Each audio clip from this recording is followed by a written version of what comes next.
Get ready to feel the power. That's Colin Crandall, myself, Adam Roorda. Colin's actually the host, and as you see, we're in the new studio here down at Third Wheel Podcast Studio in Los Angeles, just having another amazing day. Ready for a great episode. We don't have tons of flashy graphics like we normally do, but Colin, I think that's kind of a nice change of pace for me, at least. It is. I like it. This is awesome. We got us in more of a wide shot here, which is going to definitely increase the speed that I need to get back into great shape. Before it was just the head and shoulder shot. But yeah, this is good, really comfortable. It's good to have you here on camera, Doc, and we'll be doing our usual thing and really comfortable surroundings. Great guys here. They say you don't want to be the third wheel, I guess, if you're going out on a date, but if it's not a date, you do want to be the third wheel. That's what we're going to illustrate here with our great MMA Power Hour show coming at you from this amazing studio, Third Wheel Podcast Studio in beautiful Los Angeles. Absolutely. So, Colin, what are the three guests tonight that we have? Everybody's always excited for the guests that you're bringing up, and I'm always waiting for the last minute to figure out who it is because I want to be surprised. Yes, absolutely. Sometimes you do and sometimes you don't. Sometimes you feel like a nut and sometimes you don't, as the old commercial would say for those of us over 40. We are having amazing fortune in that our first guest will be Bellator heavyweight contender Tyrell Fortune. I knew that one was coming. Absolutely. The dad jokes will continue even here in the studio. The second guest is going to be none other than one championship top contender and former champion Angela Lee. And then last but not least, we'll have the duo of Eric the Viking Paulson and Matthew Granahan. Yes. They did a great amendment to their book, Rough and Tumble, which also had 2 chapters written by the legendary judo Gene LaBelle. And it's a really great book that came out about a dozen years ago, and they've done an amendment to it. Eric the Viking Paulson, an amazing fighter, former Pancrase champion and Shuto champion, I believe both, or at least I know Shuto, and just an amazing teacher of submission holds at CSW. He once said that the human body is just a submission hold waiting to happen. And Eric Paulson is an amazing, amazing teacher. Well, he's in there with Granahan, and he's always exciting for us. Absolutely. He's one of my favorite characters of all time. Yes, the king of Connecticut, living out there in South Kakalaki. I remember when one of our second interview we had with him years ago, I didn't even know what the hell that meant. Now I know it means South Carolina, but I remember he kept saying that, and I said, you know, Matthew, are we on the same page? People that know me know that if I can't get to Rio de Janeiro or the south of France or, some other beachside paradise, I'd love to go to no other place than the South Kakalaki. South Kakalaki. But it is nice. They do have Hilton Head Island over there and a lot of great places in South Carolina. And look forward to talking to my good friend Matthew, the king of Connecticut, Granahan. Always great. So everybody that is tuning in for the first time on Fight TV, make sure to head on over to the Hannibal TV. Check them out on Facebook, YouTube, all over the place. And if you're over on the Hannibal TV, make sure to go to Fight TV. It's FITE.tv, and make sure to subscribe to MMA Power Hour. It's real easy. It's just right up there at the top in the search bar. It's real free, really easy, and excuse me, guys. It's really easy to navigate, and it is free to use. There are pay-per-views on there. You can pay for those. Great pay-per-views with Triller or Fight Club Versus. They are the distributor for all of those exciting ventures. So definitely stay tuned with Fight TV, and you guys are the best for all the likes, comments, and shares. We thank you in advance for that. Absolutely. Like they say, it's going to be a Triller when Mike Tyson faces Logan Paul in Manila. No, it's not going to be in Manila, but if that fight ever happens, I think that Logan Paul will be the first young millennial to be completely flatlined by a Generation Xer in his 50s. Logan Paul, you better watch out. I'm coming for you. And Dr. Adam Roorda will be coming for you next, absolutely. And Jake Paul, get ready, man, because who is it that said, yes, from the great movie Bloodsport, remember Chong Li when he said, "You are next." You are next. So look out, Jake Paul. Anyway, Are we ready for our first guest already? I think so. we may be. We're actually maybe a minute or two early, but Okay. you want to reach out anyway. I sure as heck hope that everything's coordinated there. I know Our first guest is who it would be Angela Lee. Angela Lee. Okay. And I know that in Singapore, Tammy should be it should be 10 in the morning over there right now, and there should be no problem. Singapore, man. I want to move over there. It'd be nice, huh? You got those Singapore girl airlines or so whatever the hell that was. I don't know. I just hear it's one of the cleanest countries, one of the best places to be hanging out at. So Of course, because Hey. if you throw garbage on the ground, you get your hands cut off. That's why it's clean over there. No, I'm only kidding. Not in Singapore. In other I mean, places, yes. if but you smoke pot, I hear that's kind of what happens. that but, might be it. Yeah, don't get free with your hands, else you may not So have any. I was hanging out at a mutual acquaintance of ours place the other day. I'm not going to bring up his name on air, but tons of money.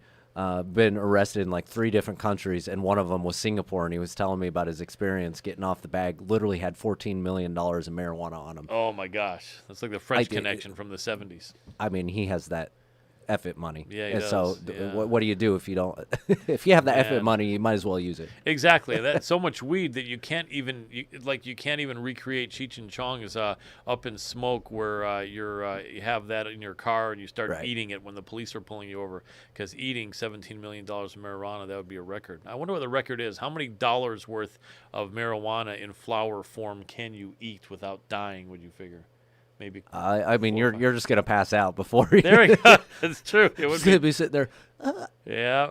It'd be like, hey man, I've been there. I've been there. I've challenged myself. I like it. You can do it. Yeah, You're right. I'm not gonna do it anymore. No, he's done that. He's No. been there and done that, and that will be for another life. But yeah, why don't we see if we can get Angela Lee? We're not gonna get a tone. We'll just see her pop up here. I That's think that's right. how we're gonna be doing it. That's right. Sure as heck hope so, because we definitely have checked with Tammy on 2 occasions, and it's All confirmed.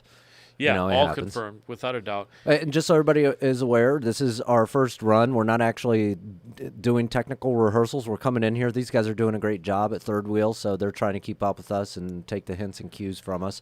And just waiting on the Angela Lee to pop up. So bear with us a second. We also don't see any chat screens today. I am going to go ahead and bring a laptop here for Colin and I to be able to touch base with you guys here in the future, and we can do that. And I actually could have done that. I didn't think about that. Guys back there, next time we're going to go ahead and use the restream over there so that way we can put it up on the screen. Absolutely. So I think, and you know what? I don't even have access to that email to connect with Tammy, I don't think, which is a shame. Well, you don't have access to your Gmail to connect with her? I do, but not the MMA Power. Do you have access to the MMA Power Hour Gmail? You would, wouldn't you? No, I don't. Neither of us does right now. Servers are down for maintenance. Well, no, that's the MMA Power Hour. Oh, to the server, Gmail? the Gmail. No, I don't. Rats. Maybe I do. I think you probably would. I think you probably. Just waiting for them to log in. Cool. I'll shoot a message over. To Tammy, yeah. Yep. Cool. You know, she's T-Chan. T-Chan. Cool. Well, yeah. keep rolling, my man. Yes, as we why keep- don't you check out the fights coming up here? There are actually no UFC fights coming There's up no this UFC Saturday. fights. What about the fights this Friday with Frank Mir, the Triad Combat with Triller? Did you even look into that? You know what? I did. I am aware that Frank is going to be doing. Is that a grappling match only, or? No, I think it's full on. Man, the guy's like 50 years old MMA. now. Not Yeah. that you can't be. But you know what? His daughter is doing well now. So let's see what I can find with Frank Mir, because I will talk on that subject when it comes to all things MMA and Brazilian Jiu-Jitsu and combat sports. I can speak on it, I would hope, somewhat educatedly. And so let's see what we got with Frank Mir. I did look at that briefly. And let's see who he's going against. And it looks like he's going up against Kubrat Pulev in Triad Combat. Okay, very interesting. And so former UFC champion Frank Mir, and he's 19-13 now. So Kulab is a boxing veteran, Kubrat Pulev. And so I think these are both older guys. and Kubrat Pulev is going to be facing Frank Mir. So we got a former boxer in an MMA fight against a former MMA champion, and I have a feeling they're both in their mid-40s. So it's going to be interesting. You all you got to do is pay $19.99, man. That's a throwback to the 1990s pay-per-views. Right. I remember a pay-per-view that I bought when I was like 20 years old was like $8.99 on pay-per-view for a good boxing. Colin, I hate to say it, but we just got an email saying that there was a scheduling issue. So are you kidding me? It happens. We did get an extreme apology from them to reschedule, though. We did get it early enough. Like 2 hours ago or something. Yeah. I was, yeah. Yeah, well, we've been busy dealing with some stuff. It happens. We have, but I was writing her for the last 3 days saying, I know we're confirmed. She confirmed it. Yeah. And now they bail. Well, we try our best. Yeah, we do. I mean, it is what it is. You know, we're not about trying to throw anyone under the bus, you know, and not only that, I think that may be the first time that they haven't come through, and that is the first time that one hasn't come through. So Tammy does a great job. She does. So I'm going to put this on Angela Lee. Shame on you, Angela Lee. When you make probably one of her managers. When you make a commitment to being on a show, please do it next time. It's really important, you know, because I think that, you know, one of the things that, you know, people I think don't realize is that there's different kinds of shows that we have out there. I understand if you're Joe Rogan and you have millions of viewers and lots of money, people are probably not going to bail on Joe, although once in a while apparently they do. I know that if you have Ariel Helwani and you have millions of viewers and watchers also, people don't usually bail on Ariel, but sometimes they do. But I think that a lot of fighters and some people feel that the average podcast is just someone going live on Facebook anytime they want, and there's no set time. It's not a big deal. We'll commit to being on your show, and then they don't show up. And it's like that. You know what? For someone that's doing a podcast that can go live, it's really not a big deal. But we have a professional show. We've had it for 5 years. We go live at a set time during a 2-hour period, and we have commitments. We promote the show. We advertise the show, and we do not ever advertise that we'll have a guest unless it has absolutely been guaranteed that they will be on the show. Right. And you know what? It's a pain in the butt sometimes. But hey, let's get back to that fight. This coming up Saturday, actually. Frank Mir. Yeah, I don't know how. I know. Are you seeing the odds on this? No. What is it?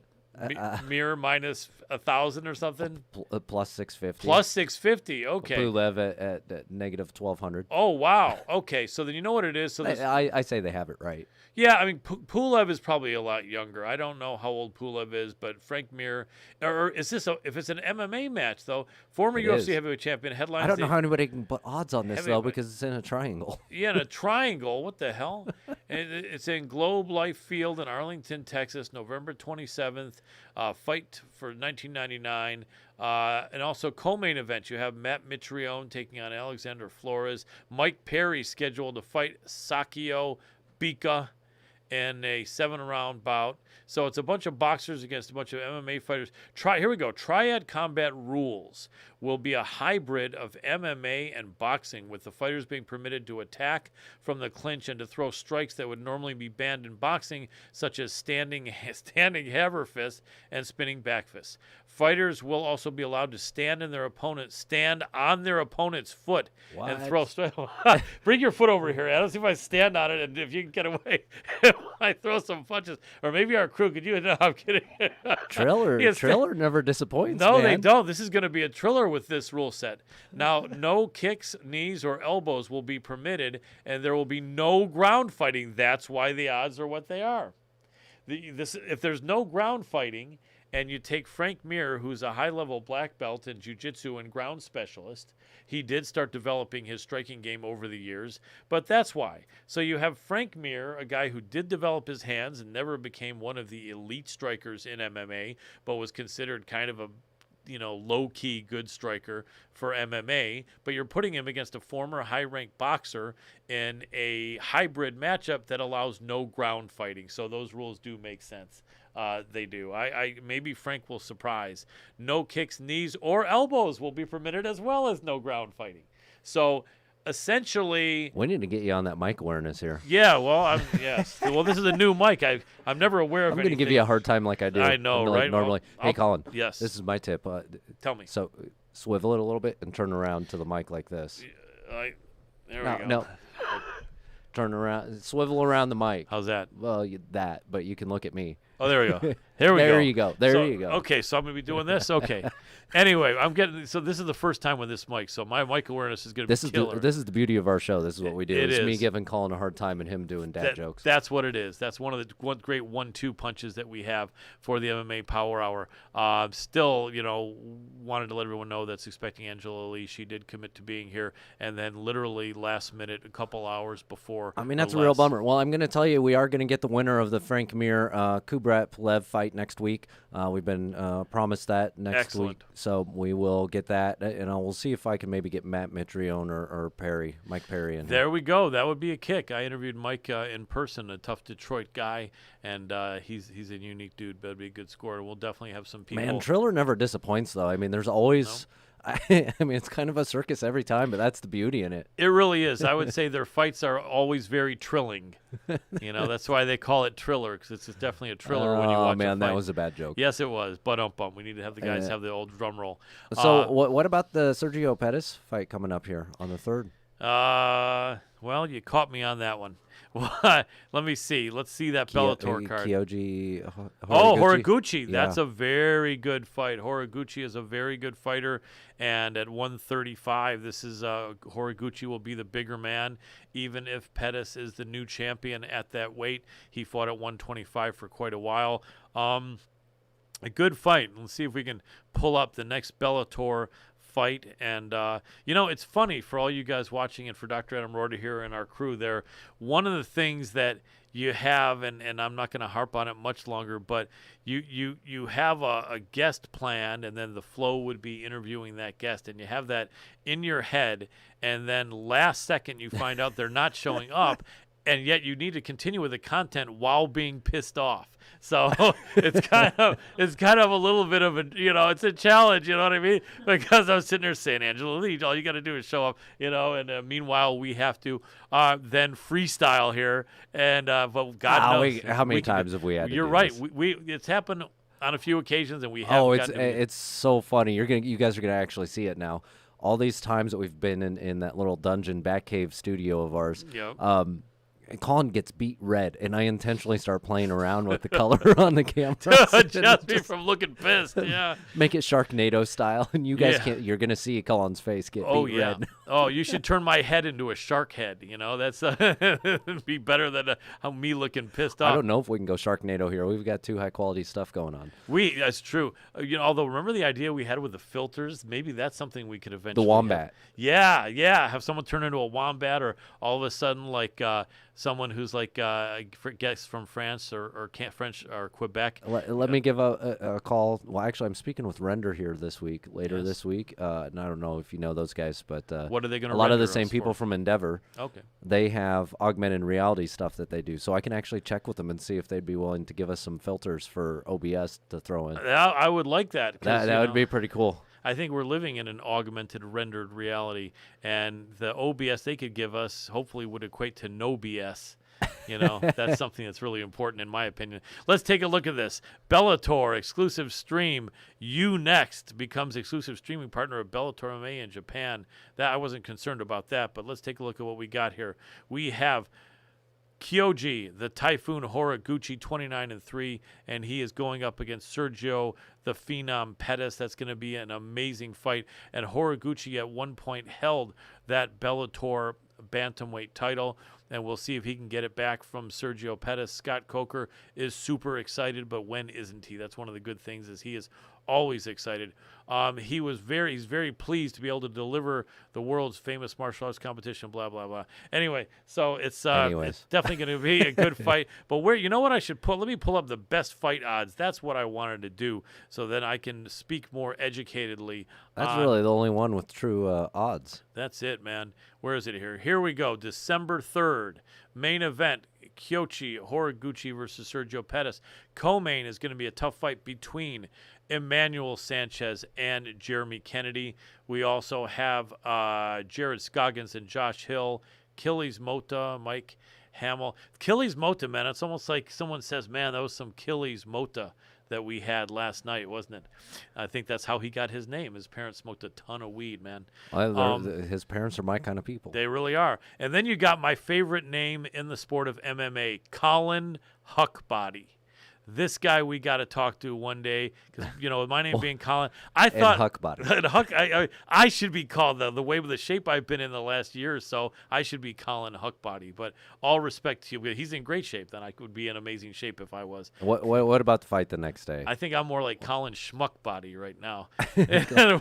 Colin, there's not enough names on that card. Let's go to the UFC card the next day. Yes, you are correct. You've got Rob Font. Oh man, I mean, just such a huge fan of him. I mean, come on, he's 19-4, and then he's going up against legend Jose Aldo, 30-7. That is such an amazing fight. The question is, what font will be used on the screen for Rob Font describing showing Impact? 100%. It's Impact. I think so. Comic book style Impact, very big bold letters. I like that. And it's going to say boom. Now, should we ever ask? I remember when we had Moo, we would ask his opinion. Should we ever ask these guys' opinion on anything like that? You guys over there, the fighter named Rob Font is challenging the legend Jose Aldo Jr.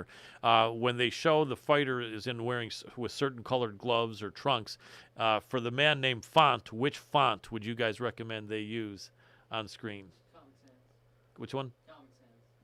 Common sense. It's got to be Impact. It's gonna be the big bold letters, and it's like that kaboom. And then what do you say? Bam. Close though. Comic Sans is close. Times New Roman. I always used that back in the day when I was putting stuff up on eBay and Amazon. Times New Roman, man, all day. Old school. I love it. Thank you guys. I appreciate that contribution. All right. Rob Font though. I mean, seriously. He's a beast, man. But Jose Aldo. Who do you have in this? You're putting me on the spot here. Let me see those odds. The odds have Font as a slight favorite. It's so tough. It's so tough, Adam.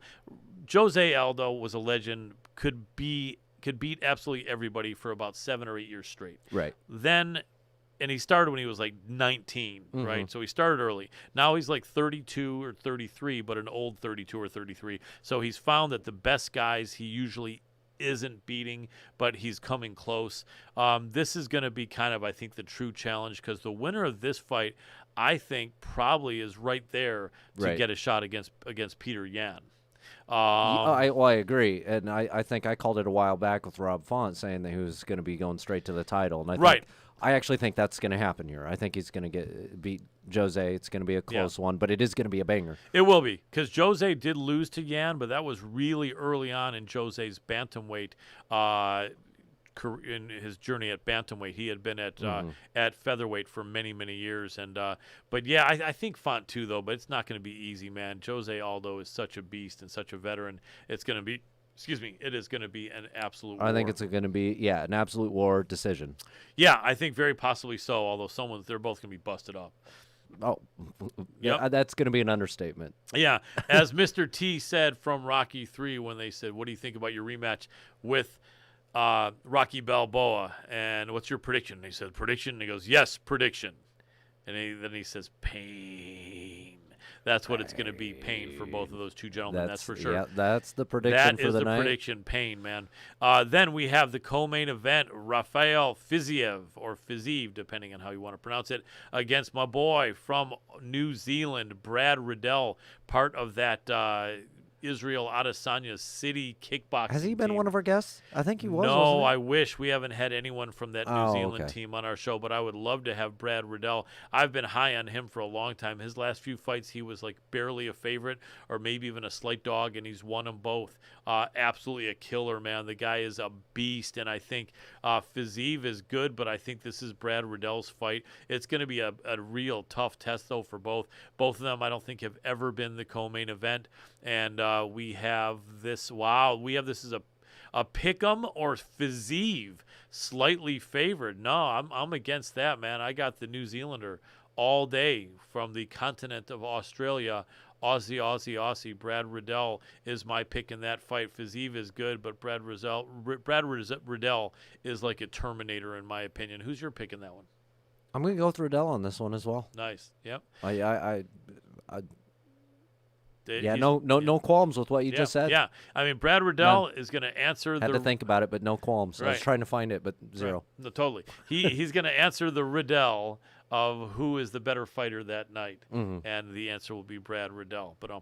Then we have Jamahal Hill, who was on our show a couple times, against Jimmy Crute. Jimmy Crute, about a 2-1 favorite. Crute is a beast. He did get caught. I think he lost his last fight, or maybe the one before that. But Jimmy Crute is an absolute beast from Australia. Is my doppelganger not in this fight? Clay Guida? Oh, yeah, your doppelganger. Yeah, Guida. No, I don't think he's in this one. That would be your Did doppelganger. they That's call it right. off? Yeah, I like that. Yeah, when you see him, you die. So hopefully you won't see him in person anytime soon, because we need you around at least for a little while longer. A couple more years. A couple more years, and then we can get one of these guys here to replace you. No, kidding. What we Well, they are right now. That's They're doing, that's it. As far as the technical, I'm really uncomfortable, guys, because I'm used to sitting over there doing what you're doing and trying to do this at the same time. So for me, it's like, why am I not? Exactly. He doesn't have anything to fiddle with. Maybe you guys give him, make him up a mock board to run while he's on there. He'll feel more comfortable. Yeah, he's doing something. Say, Doc, can you pull up the thing there? And he'll say, yeah, let me get right to that. And then you guys pull it up and put it right in there. That would be awesome. Okay, so that's going to be an amazing fight, though. Jimmy Crute, Jamahal Hill. Hill did succumb to the ground fighting of the great Scotsman Paul Craig getting submitted in his last fight. Craig is on an absolute killing spree, winning like 5 out of his last 6 fights, and I think 4 in a row or 5 in a row. So no shame in that. Brendan Allen, who has been on our show also, he has got a last-second replacement in Chris Curtis, and he is about a 3-1 favorite. And I think that's correct. Chris Curtis did beat Phil Hawes, but I don't think he's going to beat Brendan Allen. I think you'd probably agree. Right? Yeah, no. Brendan Allen, I think, takes it. It's going to be a knockout. Yeah, it could be. It really could be, but if it's a knockout, it'd probably be from ground and pound, although Allen is so much taller and longer, but he's also so much better a wrestler and a jiu-jitsu guy. The guy that's probably looking for the knockout. It's totally coming from a ground and pound. Yeah, that's what I would think it could be. He just stops him with ground and pound. Very, very possible. Then we have Brian Barberina against Matt Brown. Man, Matt Brown is like 42, I don't want to watch 41. This fight. Yeah, I know, because you hate to see Matt Brown lose. He's such a tough guy. He's such a veteran. I know we did a great interview with him on a media day a couple years back, and he's such a warrior. They call him the Immortal, and I think that's tattooed on his stomach. Listen, it was like watching Evander Holyfield get knocked out. I feel like that we're going to be seeing this from Barberina here. Probably so. I don't want to watch it. He's just a legend in his own right, and there's a few fighters in there that are still banging it out like this. Cowboy is trying to keep banging it out. Matt Brown is another one, and unfortunately, Matt Brown never came back with a huge tear. No, I mean, he pulled off a good win against Ben Saunders, which was kind of expected, and then he did lose the other fights that people kind of had thought he had a chance on. It's funny. Even Brian Barberina is kind of a legend. I remember once when I was in my 20s, I thought my mom had bought me a shirt that said "Legend in his own time," but it said "Legend in my own mind." And I was like, thanks, Mom. I appreciate that. Always with that support. I still wore it anyway, saying, here you go, guys. Legend in my own mind. Thank you. Anyway, we have Chris Gritzmacher, the man they call Grits, going up against Claudio Puelas, and Grits is a slight favorite. Tough guy. He's got one of those Tito Ortiz, Chris Lieben heads. Oh, wow, that's one of the ones more opening it up. The and fight odds has it way off as far as the order, but yeah. Right, and you know what? Your doppelganger is in this card. I don't know why I thought he wasn't. He is. Clay Guida against Leo Santos, and they're both about 40. Actually, Clay is about 39, and Santos is about 42. Santos is a slight favorite. He's definitely taller, rangier, less miles on him. Guida keeps coming up, though, with these great performances. Most people thought he was going to get smashed by our friend Mark Madsen from Denmark, who we had on our show a couple years ago, but he made it really close. I'm surprised how close that one was. Yeah, me too. Guida is just a tough guy. He's training over there with Uriah Faber and then before that, beating Michael Johnson. Nobody expected that one. No, that was I didn't think for a million years Michael Johnson would lose that fight to Guida, but Guida's tough. He's so grindy. He's in such great condition all the time. The guy sprints 3 miles on treadmills or on foot, and it's insane. He's a cardio machine, but he is getting older and definitely past his prime and undersized. For this is the order, actually. So if you can find this one, Maki Patolo against Dusko Todorovic. Right. Okay, so That's an interesting fight. Patolo, I think if he loses this fight, he may lose his job, and you never want to see that happen. Dushko, they actually pronounce Dushko, I knew that. Which is like whatever. I butchered it. the old douchebag. Don't butcher me the for 80s. butchering it. No, we don't want you to butcher it. No butchering going on here. Well, a little bit, I guess, if you want to. I'll let a little bit go. But, yeah, Maki Patolo, Dushko, Todorovic. Who do you have? And, man, I don't know. I don't know on that one. They're tough guys. They're both tough guys. But What are the odds? The odds makers are feeling that Dushko probably has it 1.5 to 1. I mean, the striking is going to go to Patolo, but he always ends up getting into a little bit of trouble when grappling's involved. And and I think Dushko is pretty good on that. He's a pretty tough guy.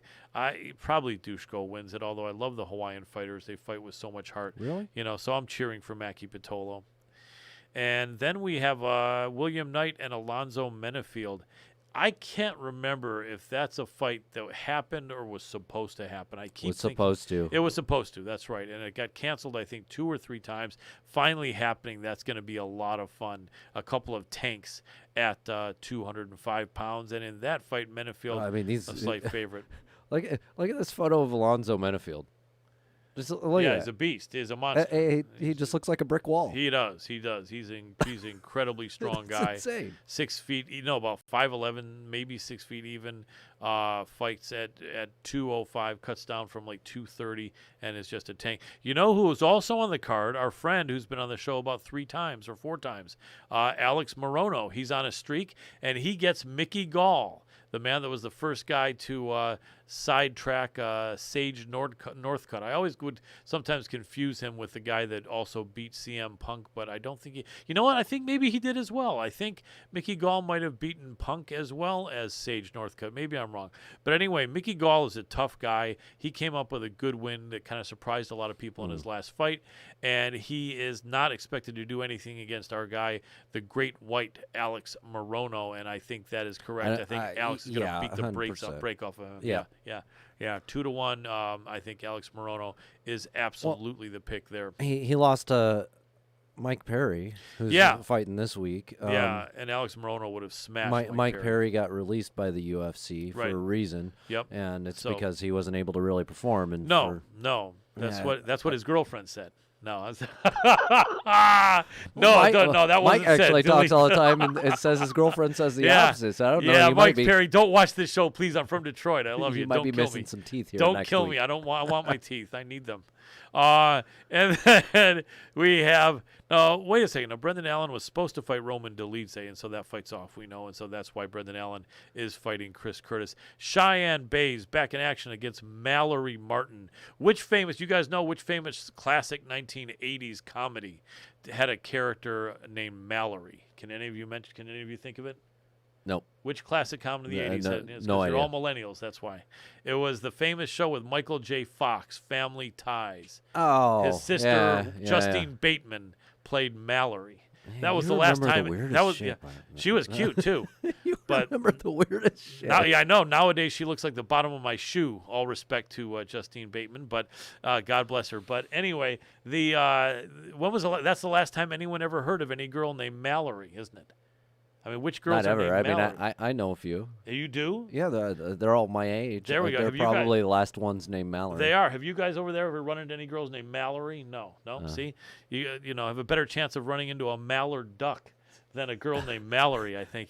I have run into a few more of those than I have Mallories. You have, that's right, because you're in Iowa. They have those. Don't they have those Canadian? Well, that's where they have both of them. I think that's what it sounds like. They're all in Iowa: mallard ducks and Mallories. And then you have yes, I like that.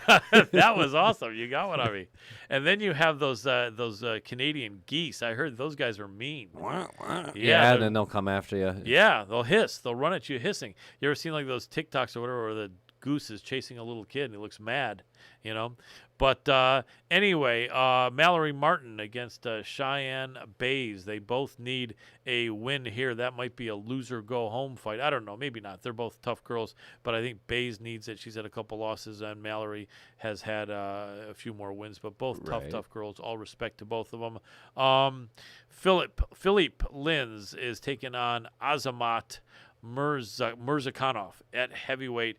And a big favorite is Mirzakhanov against Philippe Lins. He's undefeated.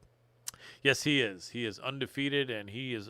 I think he's allergic to losing. So there's not much of a possibility when you're allergic, right? You can't deal with that because then your whole system breaks down, falls apart. So I think that will be a good win there by. I mean, he's one of these Russians. You know? The Russians and Dagestanis right now. Very tough, man. Those guys are so tough they could almost possibly beat you in a real fight, Adam. But I don't know if they could. That might not. That might be asking too much. Yeah, little old me. You're tough. I'm tough. You're tough. They might not have too much of a chance. But tough man, as a brittle, rusted nail. Oh man, and those things can be tough. As Elvis would say, my boy, can Hawaii get sticky? Anyway, every episode, man, you have to throw that. I have to every throw that. Episode. I love that. I think that was in This Is Elvis, a movie from like 1976 or something. Well, you know what? I want you to come in with an Elvis wig.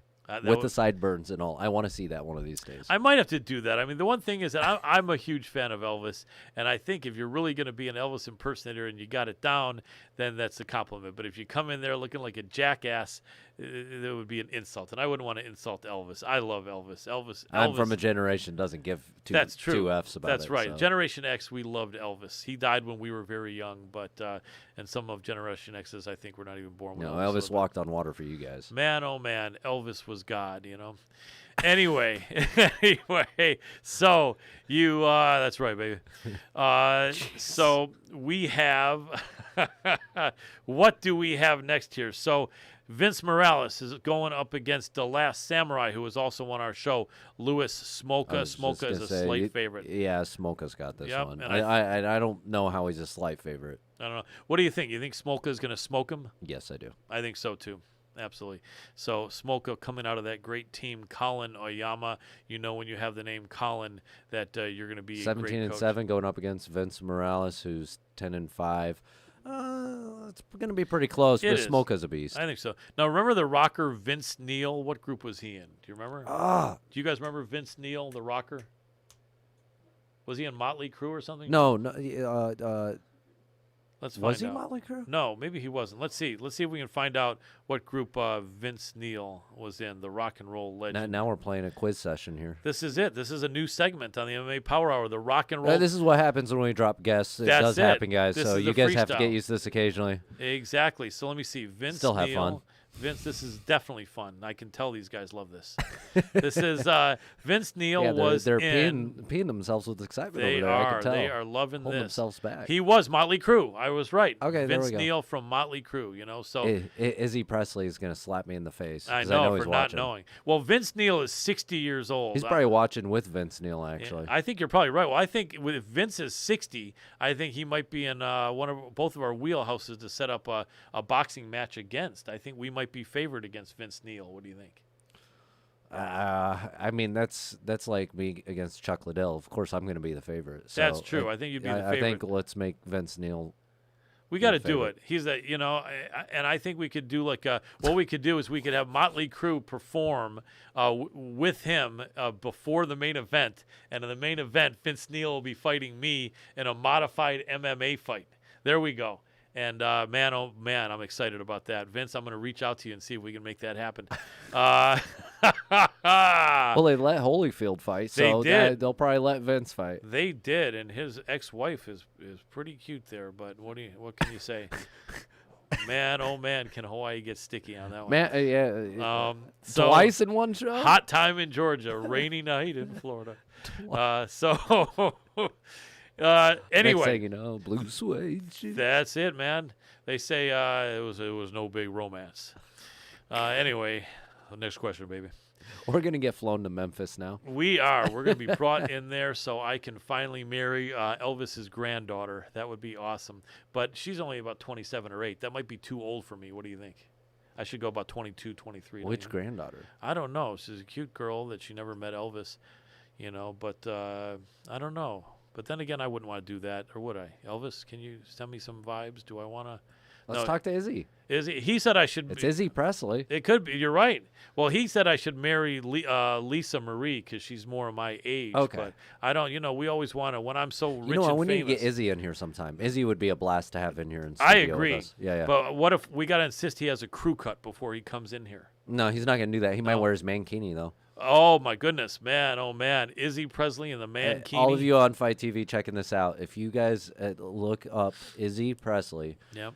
it's Izzy like Izzy, and then Presley. Yes. Check him out. He does a lot of metal stuff. He works with Monsters of Rock. He's pretty much their mega host for their cruises.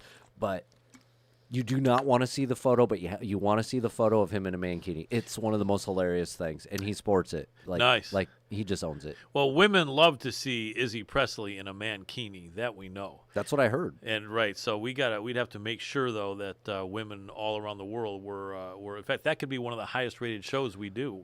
You cannot hold us liable for the No. illness that you come up with and Right. succumb to. So Exactly.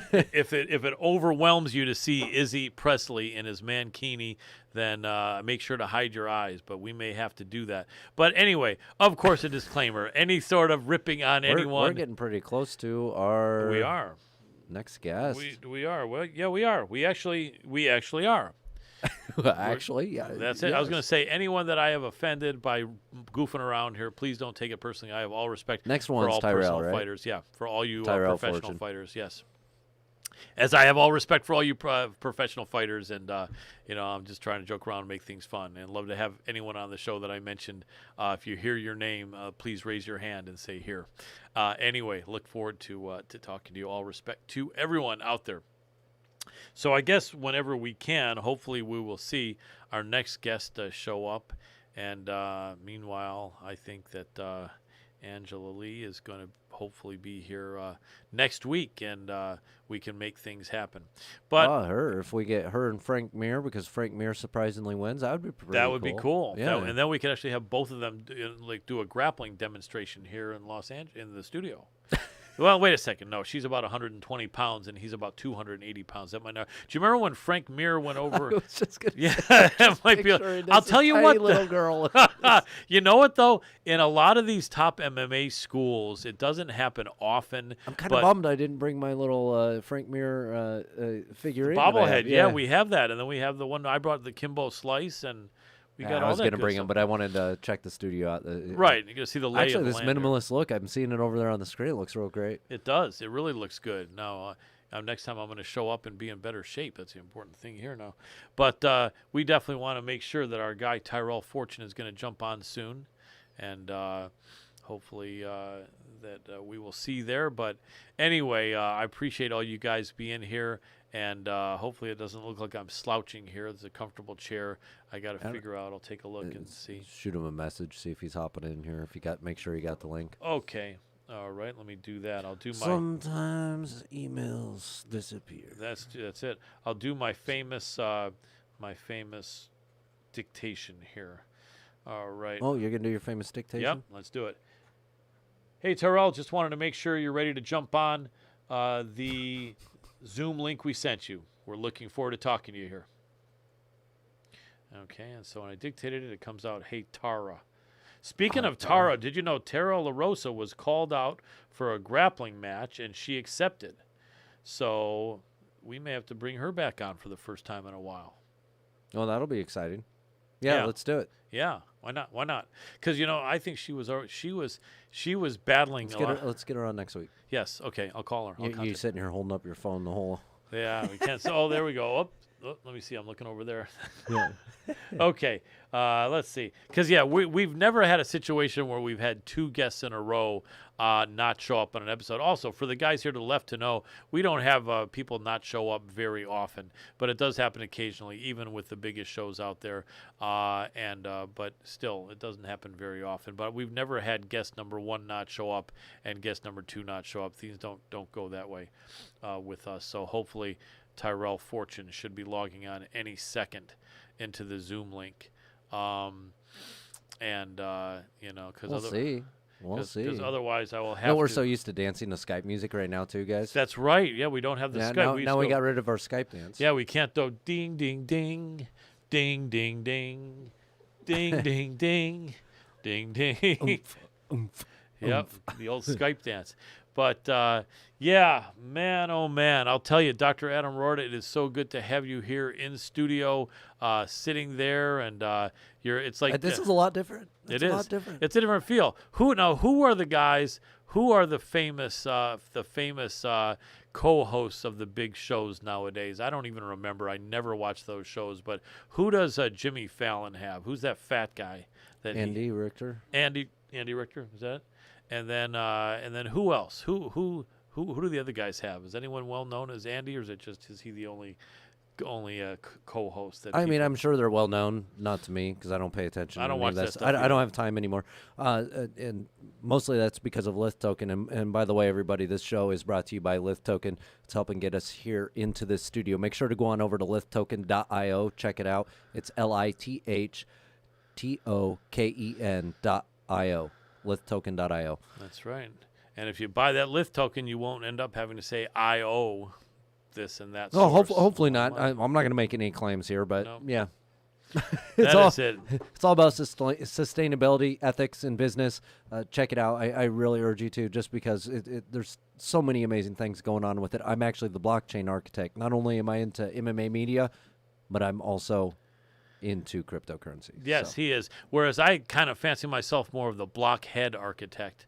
I'm just like I'm just creating blockhead. When it comes to fighting, you're definitely not. No, I appreciate that. I guess You're definitely not. I am in comparison. I appreciate that. I'm a blockhead in every other aspect of my life, though. I feel sometimes I'm trying to win and I just can't win. You know what I mean? But I don't know. No, I'm grateful. I've had some good things happen, and I'm not always the blockhead architect. Although girlfriends might argue you're reverse undefeated. That might be it. Exactly. Like my Detroit Completely Lions. defeated. Yeah. I'm sorry, man. This is depressing now. Let's change the subject. Yeah, the Lions, man. Every year I need cheer. a joint for you right now. Exactly. We was 0-9-1. We set the record back when the NFL had 16-game seasons. We set the record as the only team ever to be 0-16. In fact, we created a jersey. Someone in Detroit. Oh, that was the Lions. I remember that. Created a jersey, and it said Owen, O-W-E-N, at the top, and the number 16 below it. Is that great? Because that was our record. So now... What year was that? I think it was 2008. I believe it was 2008. So now we have a chance to be the first team that's... Wait, 2008 or was it 2007? Because the Broncos went and won the Super Bowl that year. It was 2007, 2008. Yeah, right. It was that season. So had we not had a tie or a draw with the Pittsburgh Steelers a couple of weeks ago, we would have had a chance to be the first team to be 0-17. But since we got that draw, now we have a chance to be the first team that goes 0-16-1. So there's still a chance for us to set another ignominious Do it again. record. Lose as many as you can. Yeah, Has Tyrell responded to you? Let's see. No, of course not. It's oh man, what the this heck would be really bad. We're ready for you if you just click the link that our producers emailed to you. That would be awesome. He didn't respond at all. You know, he's confirmed like 7 times in the last 4 days. Yeah.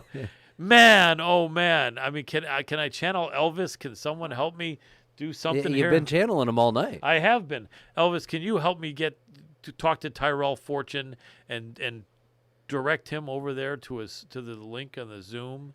I mean, gee, many. You know, it sounds to me like let you spoke with Granahan before, right? Yeah, those guys are going to show up. I talked to Eric and tell them to come on in. I don't know if they're ready to go in early. They both are family men. Well, somewhat. No, his kid's already grown up. I mean, this would just be really. Let's see if they can come in. Shiesty stuff for this. Yeah, well, I mean, we got Granahan and Paulson. We got 2 guys. Bring them in. We do. I don't know. I know Granahan can carry us for tonight. Yeah, although these guys will see. You guys are gonna have a blast. Oh yeah, these next guys are good. You know what though? Nowadays, everyone has shit planned until they're supposed to come on. So I'll just gently ask them, but otherwise we'll just keep freestyling. Maybe we'll bring. I'm sure Granahan has enough projects to talk about. He could probably jump on early. Maybe I don't know about Eric though. Let me send this to the group message that Matthew put us in, and somehow if they can't make it, we'll bring Fred and Edward over there in here to bring these guys in here. We'll bring Melvin and Arthur over there. We can at least keep this one open There for we go. these other guys. Listen, Tyrell's not responding. Yeah, I'm not Okay, gonna let worry me. about it. Pretty unbelievable. I mean, it's like, okay, that's Wah, wah, yeah. wah, They're making wah. a real great beginning of the new studio. Yeah, Really right, the making new us studio. look good in front of our. I know there's not very many of you watching tonight, but some of you look for us every week, and I Yeah. appreciate you guys for that. We intentionally did not promote this because of our first week being in this studio. We didn't know how it was going to go. Yeah. And, Now we know. Now we know. Like Dana White we, would say. we know it's going to go well for us. Yes, but we just don't know which of our guests yeah, are I going to can be tell these guys reliable are great. and honor their commitment. I don't know. Maybe we should have. Is there a girl in the studio somewhere out here that can pretend she's Angela Lee and I can ask her questions like she's the one championship flyweight contender, Angela Lee, and then maybe one of you could pretend you're Tyrell Fortune, Bellator heavyweight and former wrestling god. Yeah, that might be that's the way good. to do Can you it. bring them in? No, okay. I'm going to send this to Matthew and Eric. Hey guys, quick question. Any chance you might be able to come on early, like in the next few minutes? Question mark. If not, we understand. All right. Wow. Yeah, this is a record. Twofer. Two, Twofer. exactly. It's a two-bagger we hit. Both of our guests blow us off, but can we describe the blow-off any different way? Because one blew us off by having our contact, her I'm not even gonna, head of you're just PR, saying letting blow us it know off 2 too hours many early, times. and the other guy just doesn't show up. So one of us. I guess it's like in stock market investing. It's a blow off top kind of, isn't it? Blow off, blow out, something like that. Yeah. blow job. I don't know. There we go. Is this what you call a Brazilian blowout? I think that's what. Is this what you This get? is the beauty of being OTT guys. We can talk like this. That's right, man. This is OTT as OTT gets. He has no idea what it means. And it also, not only that, can we talk about some NFTs? I'm feeling like our audience is really wanting to know what the latest on NFTs are. Can you say anything, Adam? The latest? I wish I could tell you right now. I know in general with NFTs, most people are starting to do a lot of crazy things with actual supply chain connectivity. Right. I have some really amazing news. I'm probably going to be able to share next week, but I can't quite yet. I have to go sign paperwork tomorrow. No problem. But NFTs are definitely the craze. I think a lot of meme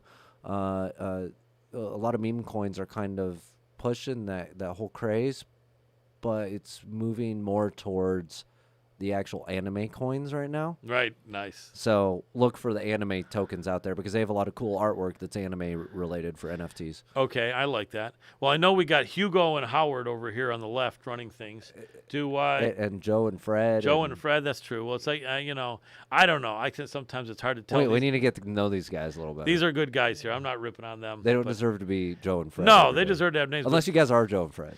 Well, they look like twins. I can't tell them apart. If I see these two guys walking down the hall, it's like the same guy, But what do you guys know? Can you guys give us any advice on cryptocurrency here in case our MMA fighters want to do any investing? And they are into it big. Ethereum Classic we have from... he likes that, actually. I've never liked the Classic. That's a good time, right? So Anthony said that Ethereum Classic, and then Frederick, which one do you think is going to be the good cryptocurrency? Dogecoin, man, coming back. Nice. Frederick is all over the Dogecoin. You got the dog, and then anyone going for the Shinbu Inu or whatever the hell it is? Shiba Inu. Shiba No, Inu. that one's pretty much dead. A lot of people are trying. Yeah. No, Doge has a better chance of coming back I than agree. Shiba Inu does. I think someone said you're kind of an anus if you buy Shinbu Inu anymore nowadays. Aren't you? So don't be an anus unless you get royally, smashed with that. I did call the Shiba all-time Inu. high and got into it with a bunch of fighters. So Yes, those of you yes. out there that want to sit there and tell me I'm wrong, look Yep. at the chart right now. Exactly. I called the high. Yes. This Yes, guy. Yes. I'm pointing at you. He knows it. Yep. People know that Dr. Adam Roorda is a doctor of cryptocurrency, and with heading up Lithcoin. This Lith token is amazing. Everyone loves it. And it sends you a message that if you're using lithium technology, then you're on the right track. And if you're prescribed lithium for your doctor, please take your medicine. Very important. Very important. Maybe I take a lot. You're taking a lot I of never lithium? told you this. No? Are you on some antipsychotic medication that I don't know about? Dealing with Is that you, why- yeah. Dealing with you. That's why the temper sometimes comes in and out there. It's unexpected. It's Out of nowhere. Man, oh man, Ken, yeah. Veins popping out. Oh boy, that's what I would say, and it is serious. You want to, if you have medicine, take it. That's one of the sad things I think, in all honesty, about life is that if you have, you're stricken with mental illness, it's not funny, and people don't want to take their medicine, and that's the sad. Yeah, thing. we crack jokes about the medication, but not the serious. people. Yeah, no, it's it's no fun. Life is hard, and God bless anyone that does have any illness. It's like it's hard to stay sane, in all honesty, and all this insanity that we have the last year and a half here with this pandemic, and we're all still wearing face diapers here in 2021. You get your shot and you still wear a face diaper, and then you're walking around and people are saying, you want to eat in our restaurant? That's fine. Just let us know that you put something in your body that you were forced to put in your body, and we'll let you eat here. But otherwise, get out of here, you dirty scoundrel, you filthy rat. And it's like, what world are we in, man? What world are we in? Let's all move to Florida. Anyway, that was my political monologue, and whatever that other word used to be, a filibuster. That's it. Remember a filibuster, Dr. Adam Roorda? You've been known to conduct a filibuster once in a while in your day, haven't you? Every day. Every day. That's right. That's a big part of your life. There's always an election going on, and yeah. I like that. Absolutely important. Man, oh man. Let's see what filibusters in all the legislation that I do. I like it. Yeah. So, well, here we are. We have $5 gas. And we have food in stores and restaurants costing double and triple, and empty shelves. You can't get the cat food or dog food you wanted. But what I have to say to that is, let's go, Brandon. You're doing an amazing job, dude. We're loving it here. Everyone's doing so well. You're yelling in all of our ears.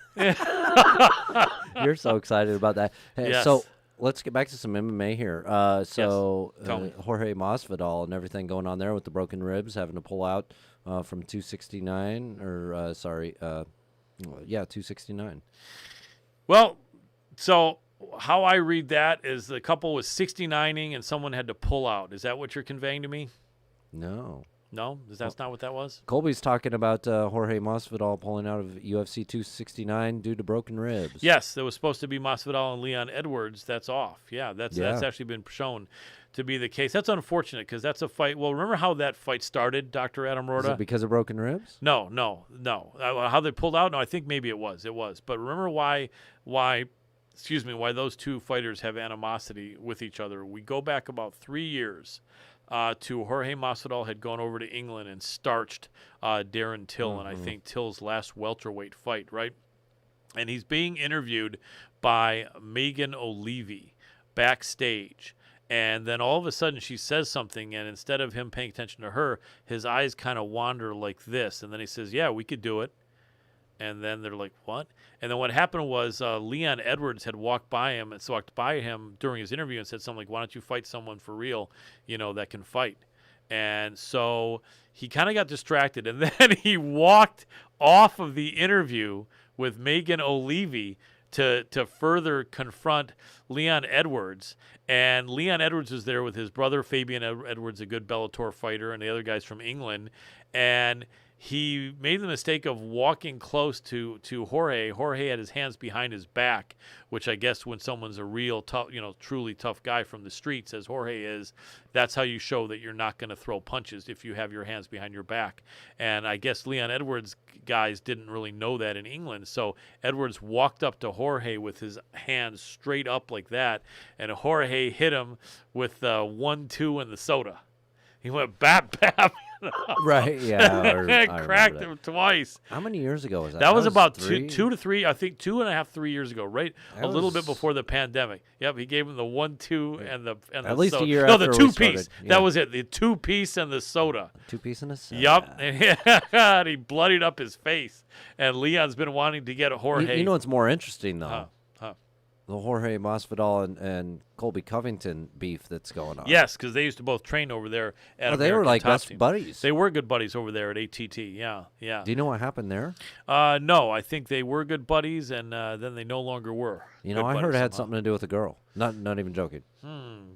Well, that was an old rock song. They say, I think it said it's a woman to blame, but I know that it's all my fault or something. I don't know. I forgot what that was. An old rock song. So are you saying it's your fault? Well, yeah, I knew. Was I involved in that? No. So I think anyone blaming me, I can honestly say Colin showed up and said he said you look like Elvis. That's what it is. No, I said don't know. he said that your girlfriend acted like a douchebag at that party last night.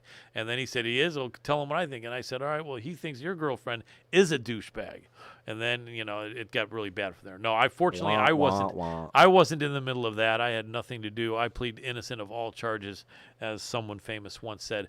But yeah, they don't like each other anymore. Jorge Masvidal doesn't like Colby, and they're calling each other bitches and this and that and fake this and fake that, and so they may have to get that on at some point.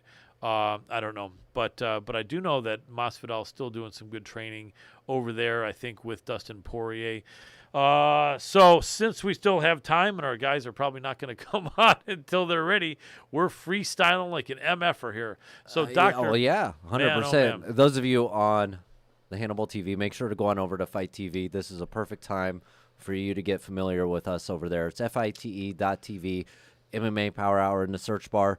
Just hit it real quick, and then you can go ahead and hit follow. You can make us your favorite, and you do have to sign up. It is free, though. Go ahead and pop in your email address, and you will get updates about our show. Yes, you do have to. And I'm going to apologize in advance to you 60,000 people that we're going to be emailing here soon. You guys are going to be getting flooded with updates about MMA Power Hour, and yes. I thank you so much for signing up. We really appreciate it. We appreciate you very much. In all honesty, we really appreciate people watching us. We do sometimes have thousands of fans, and we do sometimes not have thousands of fans. But it's funny. We'll see. We will be having more and more because we watching 1 million pop up, and then all of a sudden. Yep, slides all the way down. But no, 30. Yeah, but we 30 million. No, we do have it's coming. We do have a good audience. Oh, a Third Wheels podcast studio here in Los Angeles. I think it's going to happen. This is a great look. This is a great vibe. It is. This is a great look, and with Mac and Andrew here helping running things. That's close on one of the names. It is cool. I like it. It's going to be cool. I actually didn't catch the other one's name. Isn't one of them Fritz? Is it Andrew? Fritz and Fritz? John Fitzpatrick? Johan? No. I like really? that. I like that. That is Alex? funny. Adam? Oh. It's not a Ahmad? white name. What? Ahmad. Oh, I thought you got it. Armando. What? Armando. Oh my God, that's really close. Armand. Yeah. There we go. We got Armand and Mike. I am a little bit psychic, In fact, one of the things, the skills that I've had that I haven't heard any other guys that have, I have a great ability to guess women's weight. What worse skill can you have than that?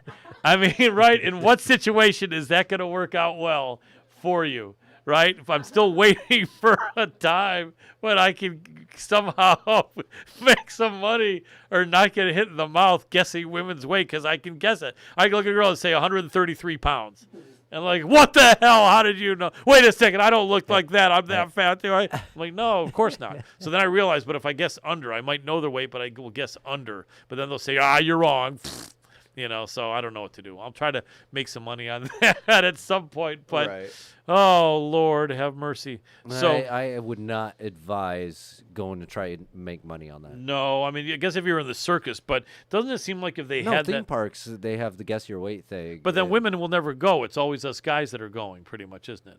No, women will do it. Will they do it? Well, they get mad when you guess. They always do it thinking that you're never going to guess their weight. Well, you know what is? The only women that will go to that are women that weigh between like 105 and 125 anyway. So it makes it a little bit easier. I mean, you'll probably get offered great pay for getting it right all the time. You never have to give any stuffed animals.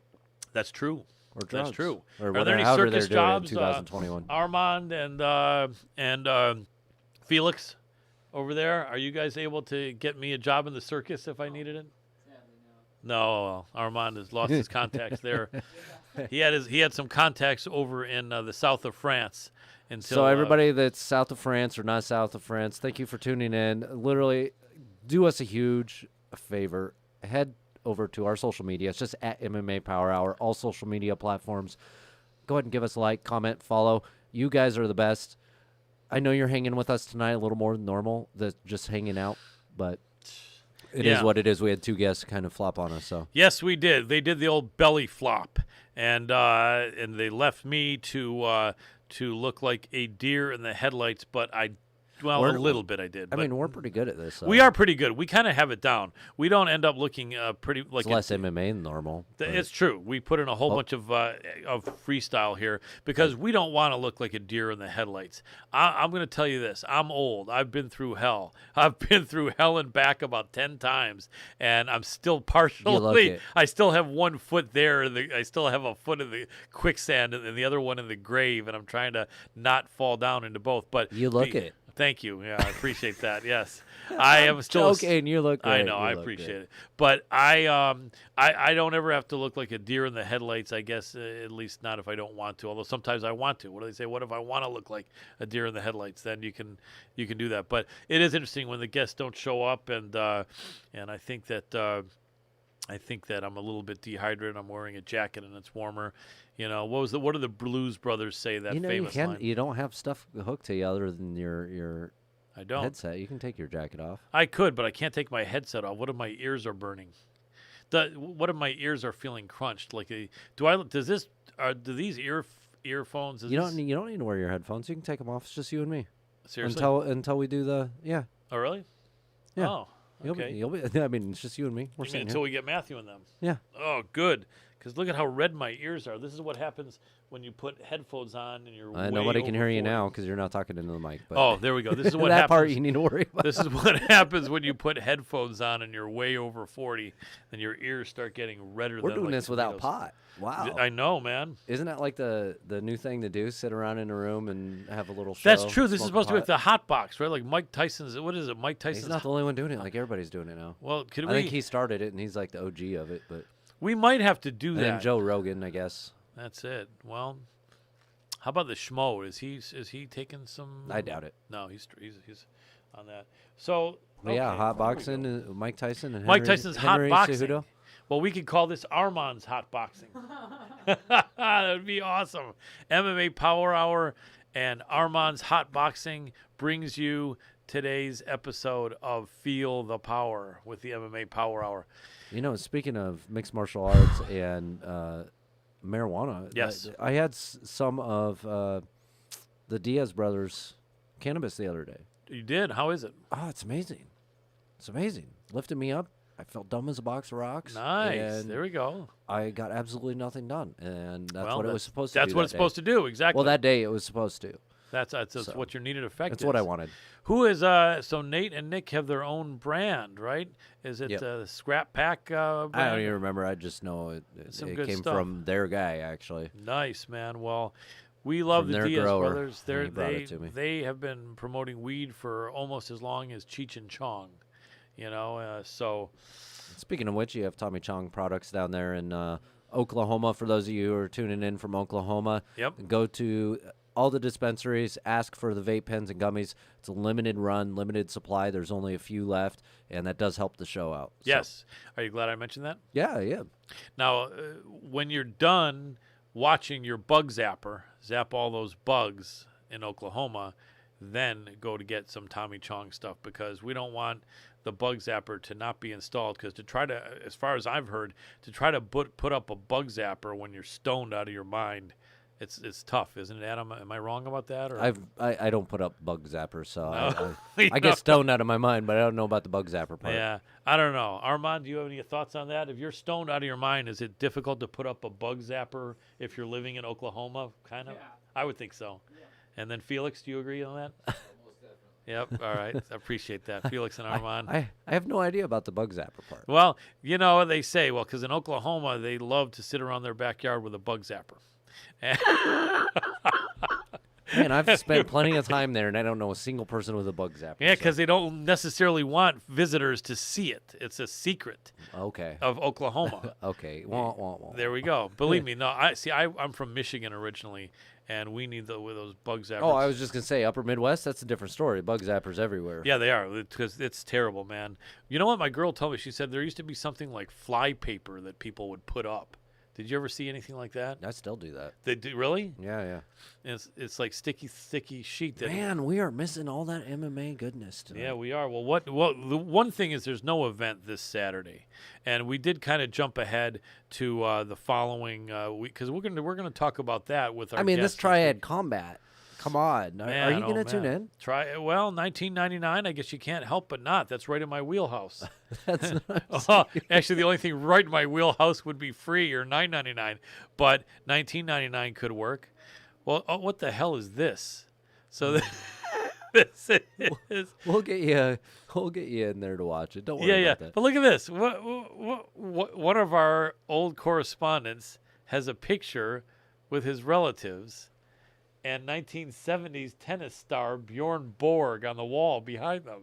Oh, What the hell is that about? Is Bjorn Borg making a comeback? Let me ask you, Armand and Felix, can a man at 70 years old rejoin the U.S. tennis tour? Yeah. He could? Possibly. I guess. Well, he'd have to earn his way there, or could you be allowed there based on achievements that you had in the 1970s? You have to earn your way there. Okay. There's a lot of stamina. That's good. Now, would achievements that you had in the 1970s wouldn't really give you anything? That's too bad. Well, I don't know if Bjorn Borg can make it back then. Do you think? no. No, he's in trouble. In fact, I hate to say it, but when he's 70 years old, even though he was a number 1 ranked tennis player, I think, for 4 years in a row and had the most Wimbledon titles or the second most, or I have a feeling being that he's 70, Armand could beat him in tennis probably right now. Do you think? Maybe he might be able to because Armand's young. He's in good shape. He might have to train a little bit, but I would put my money on Armand in that fight, in that tennis match. Absolutely. So we are having to be a deer in the headlights for about 10 more minutes until we get. Hang with us. We're gonna. So Dr. Adam Roorda, man, oh man, what memorable. I'm actually gonna look see if we have any comments coming. People making fun of us right now. Yeah, man, they're probably saying this Colin looks like he's squirming like a fish, man, and I am. I didn't take enough magnesium today. I think my neck is all twisted, and I'm trying to look not fat in this chair where it's a full body shot.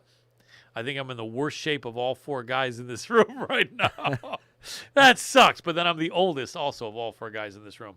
We'll cut you some slack tonight. Thank you, I appreciate it. But I'm gonna be looking shredded soon because now that it's gonna be a full body shot like this, man, I'm not gonna show up looking bad like that, man. I was always the best. One of the best shaped guys in the gyms that I went to in the 90s and early 2000s, and I guess for some reason that's not translating to today, but it will be. I'm gonna get back to it. I've never been there. You've never been there? Well, I I've don't know never which is been better. shredded. I don't know which is better to never have been in great shape so that you're still not in great shape, or to have been in great shape and now you're in crappy shape. I don't know. Val Kilmer, that's right. So, that's it. But, I will show. You know, I just kind of lied to you a little bit. No, I right? know. You're in great shape. You've always been in great shape. I'm not now, but I have been. You were. But so MMA.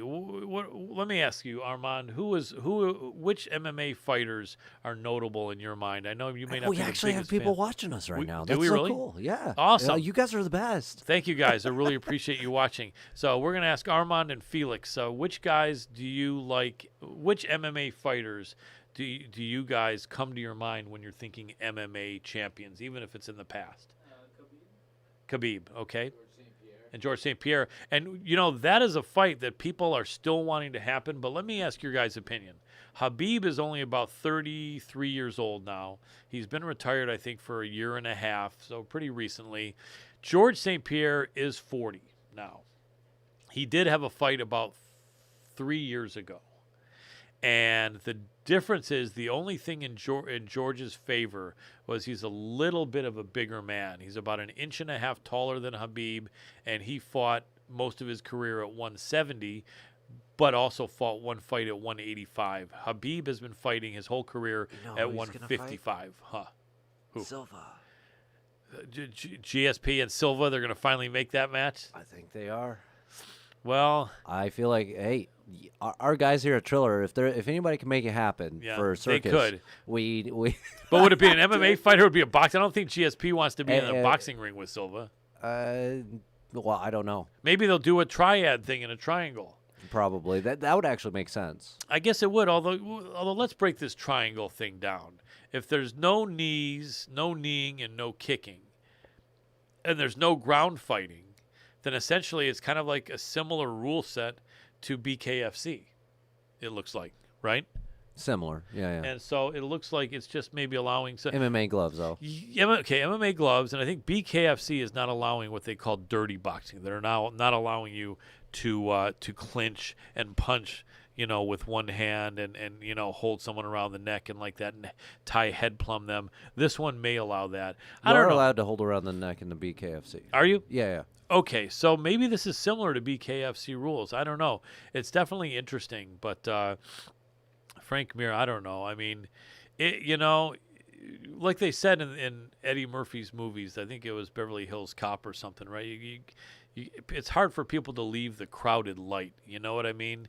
I mean, don't you think, Adam? Let me ask you. I've been giving a lot of action to Armand and I was gonna say I'm starting to feel lonely. I over know. here. I'm asking Armand and Felix all their things. So let Do me I ask need to you. go ahead and sign divorce paperwork? I or know, what? right? It's doctor's out. Armand and Felix are in. Listen, Dr. Anamura. So what do you say if you were in a sport and you were kind of making somewhat of a jackass out of yourself because you were getting older and you were starting to lose, and then then they say, Adam, we can get you in some other crazy sport where you're in a sport that's similar to the one you were in, and you just keep on fighting through your 40s. I mean, would you keep making a jackass out of myself? Well, but you're making money. I guess that's the thing. But that's what I was gonna say. Right. Hey, Colin, how's this? Other than the fighting part, how's this any different than my normal life? That's true. But my point is it this hard to leave that crowded light? It is, I guess. People don't want to not do something where the fans are cheering and screaming and it's a rush, and I guess I can't blame them, but it really is. It's almost like fly paper to mosquitoes or flies. If you're somewhat famous as a combat sports star and you're that tough a guy or a girl, you're really a stud like that, because 90% of us would never make it in combat sports, probably 95% of us, and you're one of the 5% that had the balls to do it and to be able to get at least close to the top. I guess it is tough to leave it, isn't it? And I guess it would be. Or do you think for certain people it's not hard? Habib jumped out at the top, but he also had made a lot more money than a lot of people. Yeah, he made a lot more money than a lot of people, and it is hard to leave at the top in general. I mean, if you're one of these guys that goes in there 24/7 into the gym, basically just lives, eats, breathes fighting, imagine all of a sudden putting a stop to it. Yeah. And a lot of these guys are not meant for coaching. Right. They don't. A lot of these fighters that you see that are continuing it, they're not meant for coaching. And I'll tell you the first thing about these guys. Majority of them that just keep going and going and going. I'll say Sans Silva and Belfort. A lot of these guys that keep going don't necessarily have the wherewithal to complete a full sentence. Yeah, that's unfortunate. Yeah. They don't necessarily even try, is what Yeah, I'm saying. yeah. I'm not saying they can't, they're not capable, but there's a lot that have dealt with the CTE. Well, that's a real thing, and that's it is a real thing. Yeah. And they have to keep going because it's all they have. Right. It's all this their way of making income and making a living, and nowadays it's really, really hard to Even the ones that have made money have still look at Holyfield and what he went through. Yeah. Not everybody's as lucky as Tyson to come out on top. No. With a good investment. That's very, very true. He's been through everything too. That's a whole different story, but Yeah. he finally came out on top. Yeah, he did, man. For a while, it looked who knew what he was doing, and But it sounds like he's getting froggy now too. is he getting a little froggy? Yeah, I'm hearing he's going to be doing another one. Well, another fight. Yeah, with Logan Paul, right? Yep. The Paul, I don't know that. He could get a little froggy with Logan though, couldn't he, and still be all right? I think he'll come out on top with Logan. Yeah, Oh, I think he man. beats Jake too. What do you think? Ooh, no, Jake, he would lose. You really think Jake would Yeah. beat Mike Tyson? At this point, yeah. Man, oh man. I tell you what. With that age difference, yeah. Maybe. You know what though? I don't know. Logan, no, absolutely not. Look, he's not the talented one of the two. No. I'm not saying he's absolutely horrible, but Right. I mean, he'd whoop me. Yeah. But Yeah, no. I don't know. Big difference between you the know, two. maybe because I'm the older dog here of the two of us, I think Mike Tyson even beats Jake. In fact, I'll tell you what. I feel like if he really punishes Logan, then Jake is not going to want any part of it. Nah, I think Jake will be fine with it. Yeah. It's another money fight. Also, Jake is he's so much more talented than Logan. He's been taking the real matchups in comparison. A lot of people would say they're not real, but sorry, a professional athlete coming in that is an actual fighter, Right. stepping in that actually puts his all in it, and Jake understands the footwork side of it. I'm sorry, but even going up against Askren, he did it just as clean as Masvidal did. Yeah, that's true. That is true. Now, A lot of people are discrediting it because of who he went up against, but he literally did something a lot of people have not been able to do against Askren that are actually really talented fighters. yeah, that's true. That's true. Just stop him like that. Yeah. Although in Askren's defense, in other fights, Askren was able to start shooting right away because they were MMA fights, and this was a boxing match, and so Askren didn't even have a chance to threaten with the shot. But And that's kind of what I'm saying. There was less of an opportunity for that shot at all. There was nobody was planning on lowering their head. Right. Nobody. Right. So that wasn't part of the mix. right. So Well- there was less for Askren to do. And Yes, he had true. to move forward. And he Right. moved forward straight into a punch. That's true.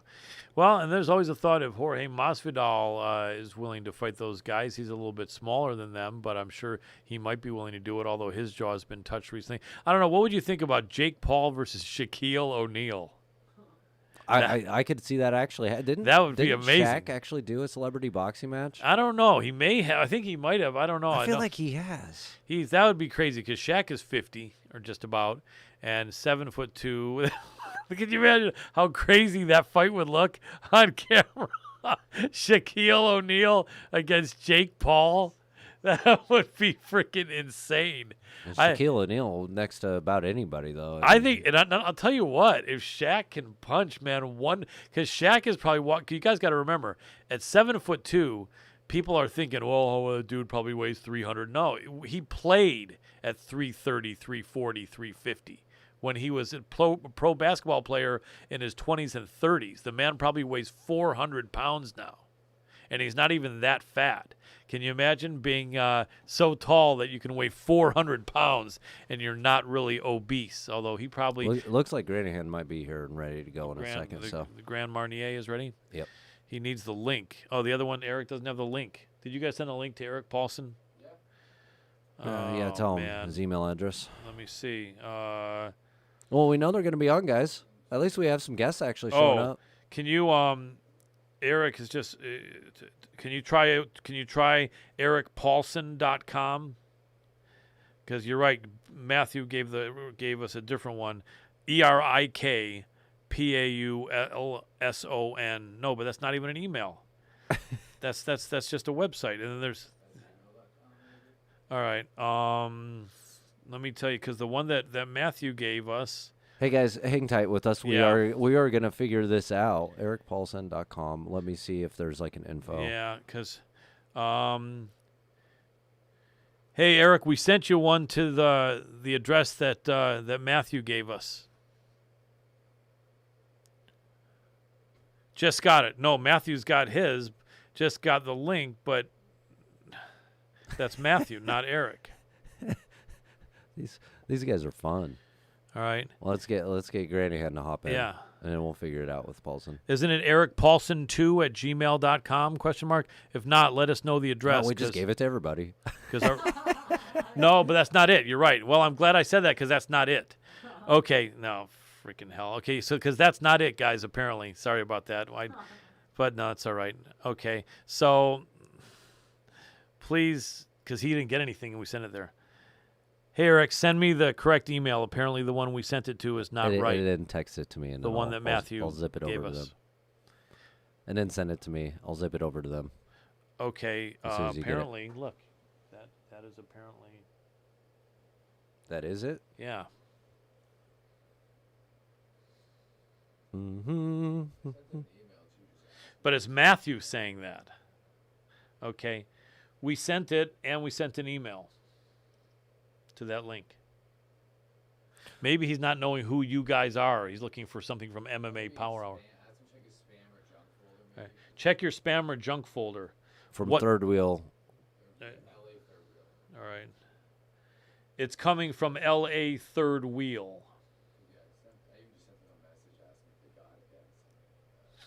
All right. Yeah. Yeah, so Cool. Yeah, well, we're rocking with it. all right. Yeah, as soon as you guys can, we'd love to have you jump on. This is fun, guys. Man, oh this man, is quite yeah. the hangout session. This really is. Well, we're having some fun. It's just It's unfortunate now, that it's now the Adam and Colin and now hangout Matthew session. keeps on sending me something tap load to preview. I don't know. Let me why he see. sent you- Just let me deal with Thank this. you. Anyway, back on to MMA. So we've got some amazing fights coming up. The great fights we had this past Saturday.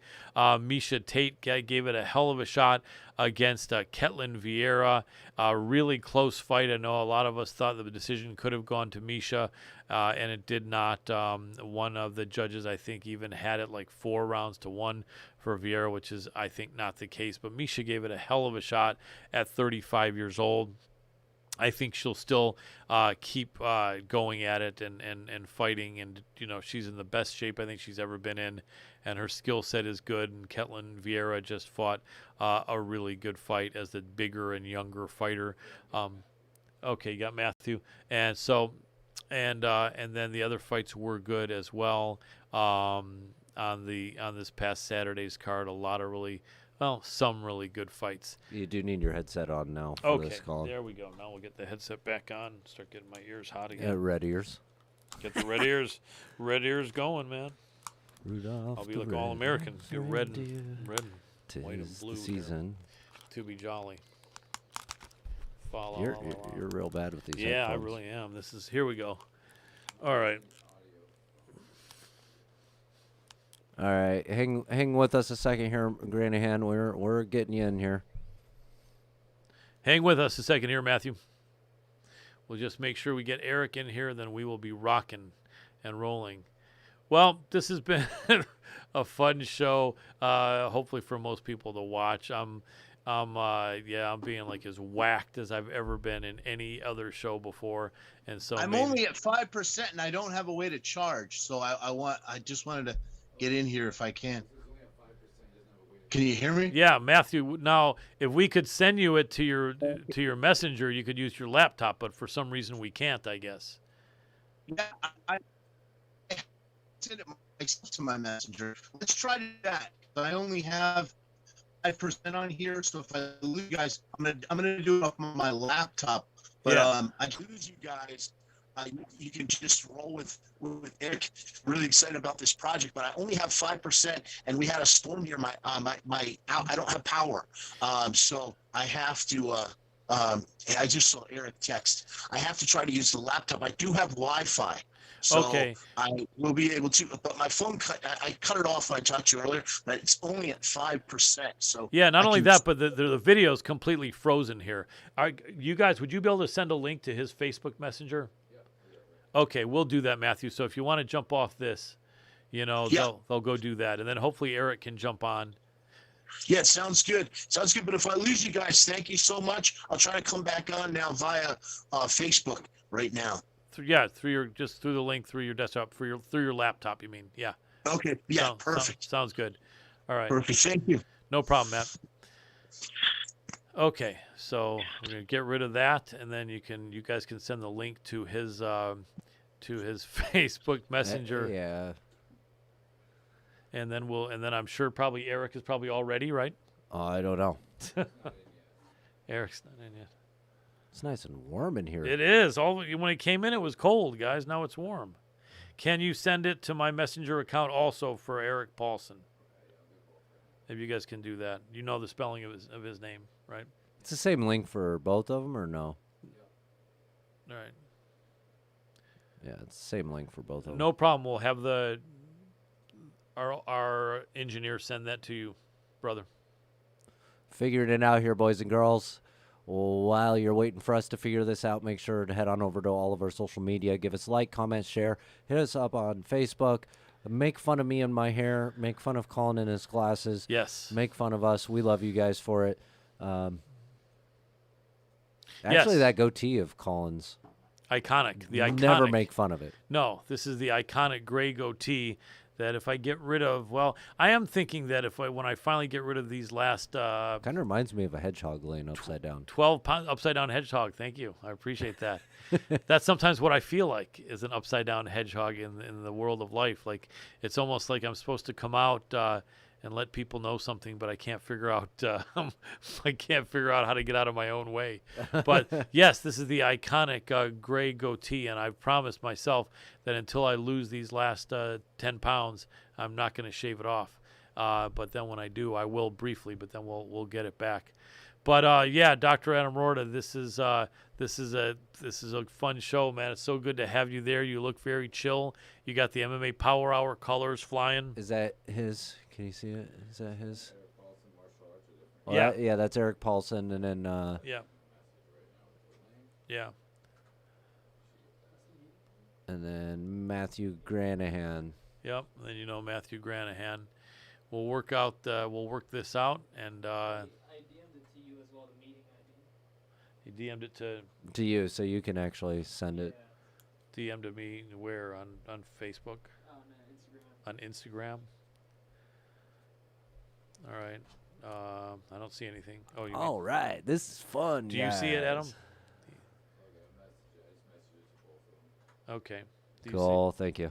All right. Okay. Because I don't see any DM or anything. No, Colin, I don't, You don't either. We because don't. it's sent to there. That's it. Sent it to somewhere over in did you know where it is? So up there in left field from I all think of this. you know what? tonight. I think you guys sent that link to Caracas, Venezuela, didn't you? No, this is the perfect night for this. It just so really everybody is. knows. It Oh, really- we got Granahan here. I now. think next time we ought to have the show in Caracas. I heard it's pretty happening over there. Only cost lose you. $1,000 to get a loaf of bread. Hey, guys, I'm about to lose you. I'm at 1% here, and I don't have Zoom installed on this laptop. It's making me install Zoom. Oh, you're kidding. Oh no. No, so if you lose me, this is what I want to tell you because I'm at 1%. If you lose me, have a great show with Eric.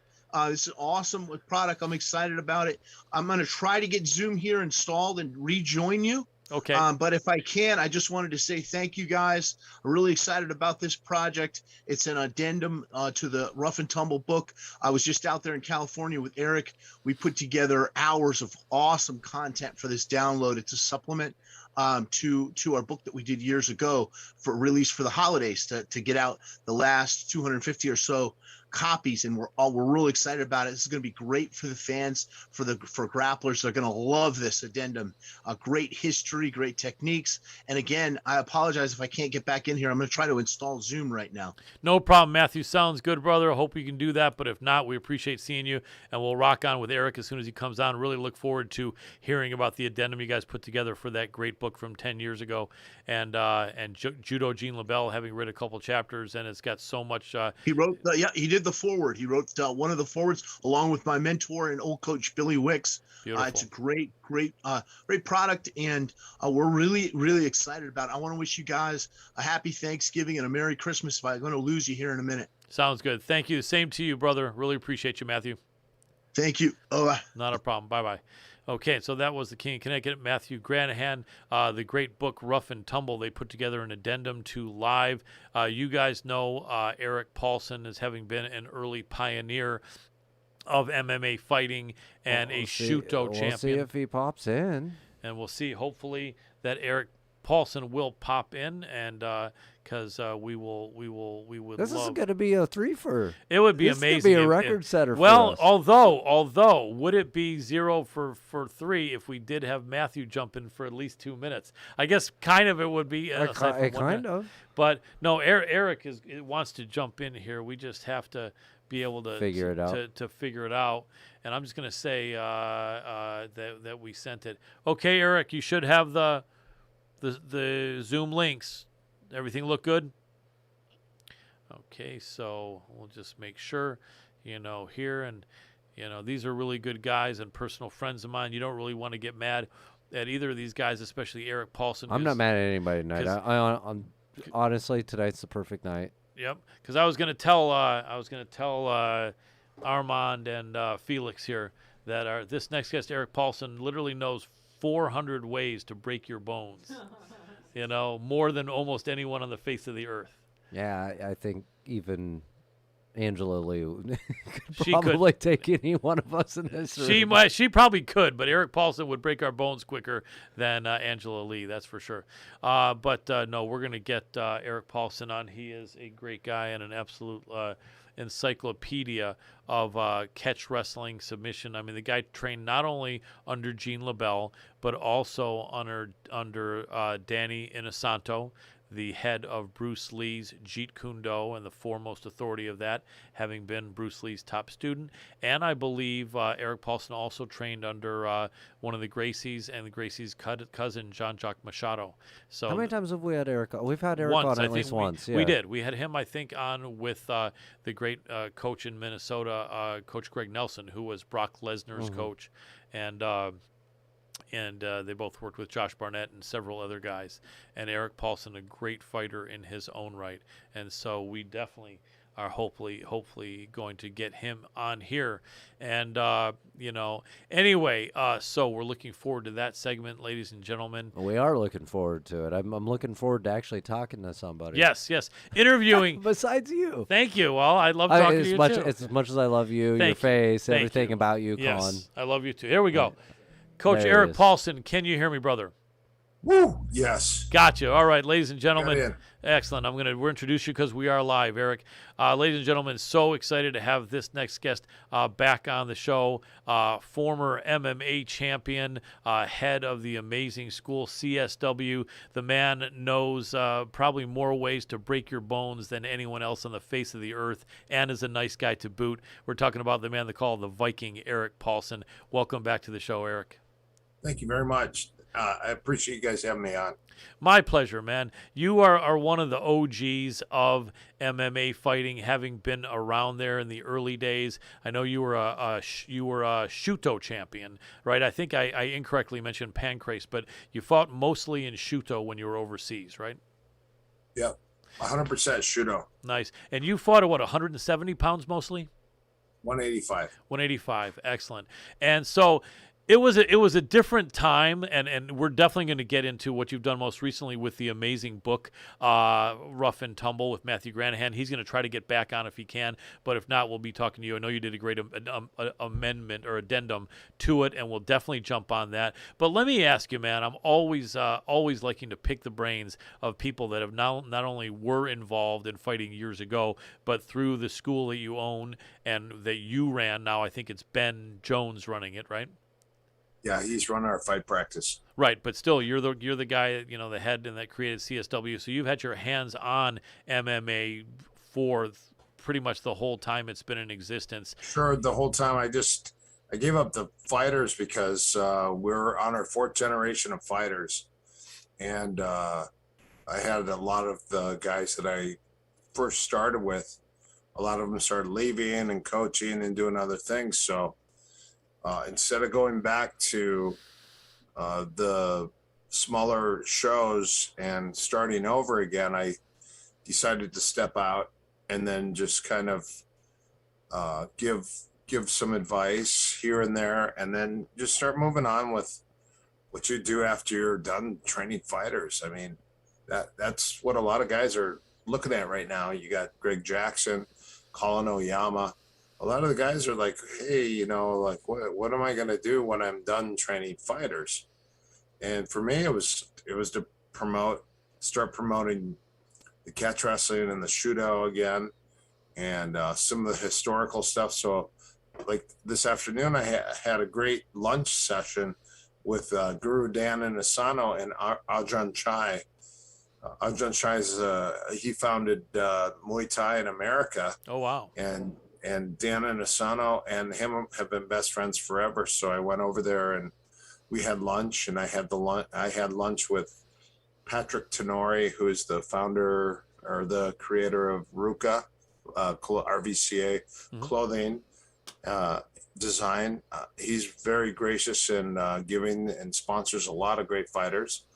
And then Nathan Corbett actually is a 11-time world Muay Thai champion. He had 65 fights, 44 knockouts, and he's known as the Golden Elbow.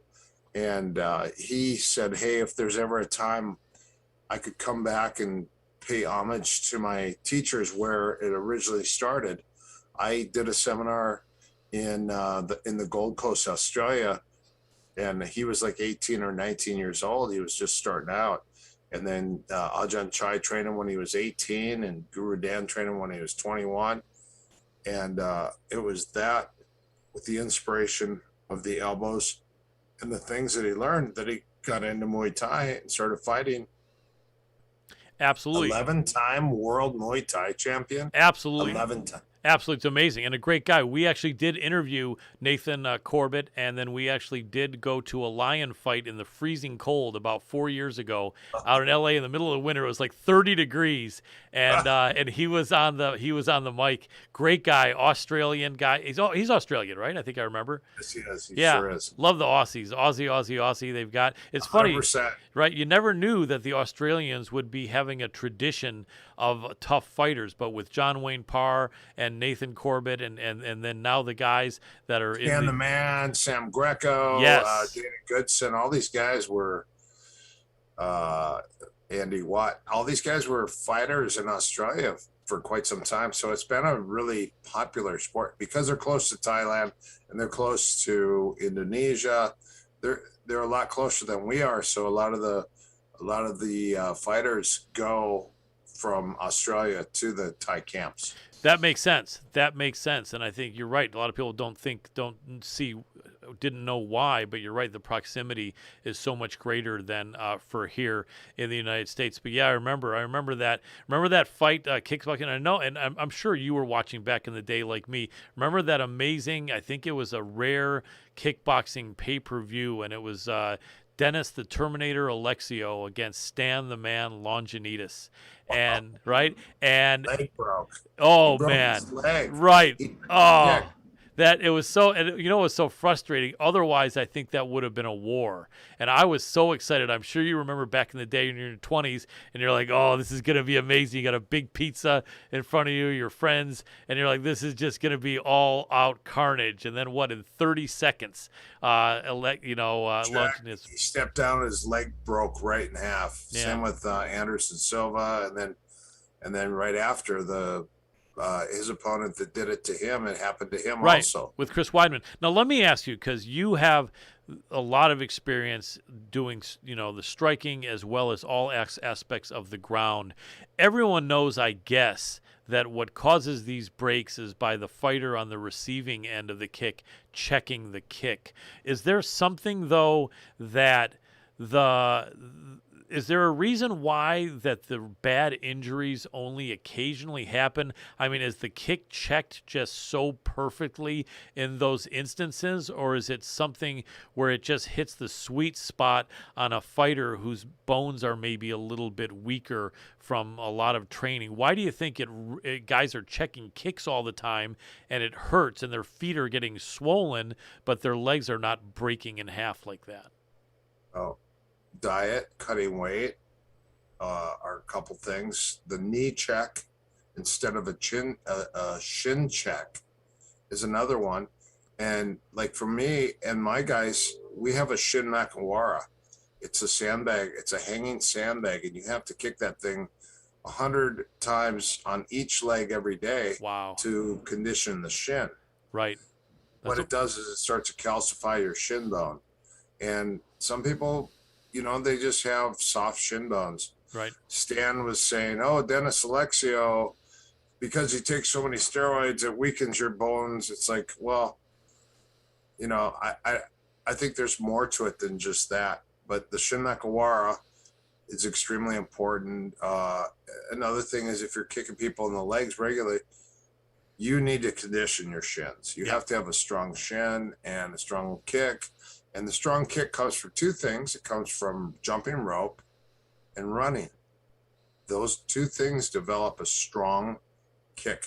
Right. Aside from kicking the bag, it's jumping rope and running are the two things. It's a pounding on the pavement that starts to calcify that bone. And then the other that I found is in Japan, they secretly, all the Kyokushin guys kick that sandbag. And that sandbag makawara, hanging sandbag makawara is what really conditions that shin bone. Right, and that's kind of equivalent to when people would say that the Muay Thai guys were kicking trees, which really doesn't make that much sense. You're just going to tear off your skin, but it sounds like pretty close to that as far as the firmness would be the hanging sandbag makawara.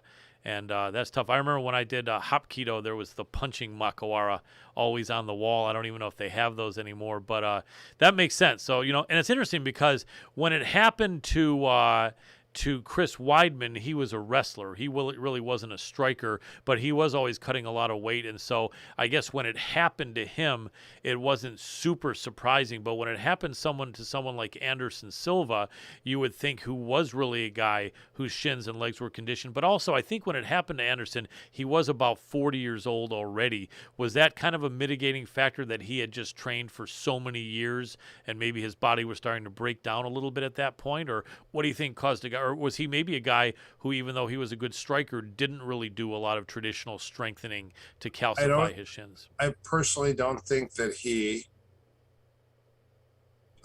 conditioned his shins a lot. Right. He was just really good at timing the shot. So he's never gone shin to shin with people.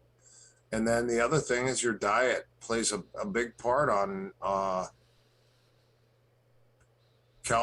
calcium loss, magnesium. You have calcium, magnesium loss, you're cutting weight.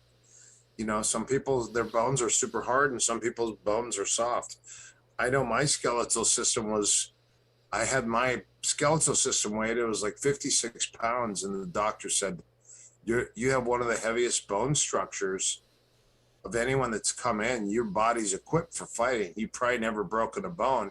And I said, yeah, I've just broken a finger and a knuckle, a bunch of knuckles. Right. But I've never had a bone break just because I've had thick bones.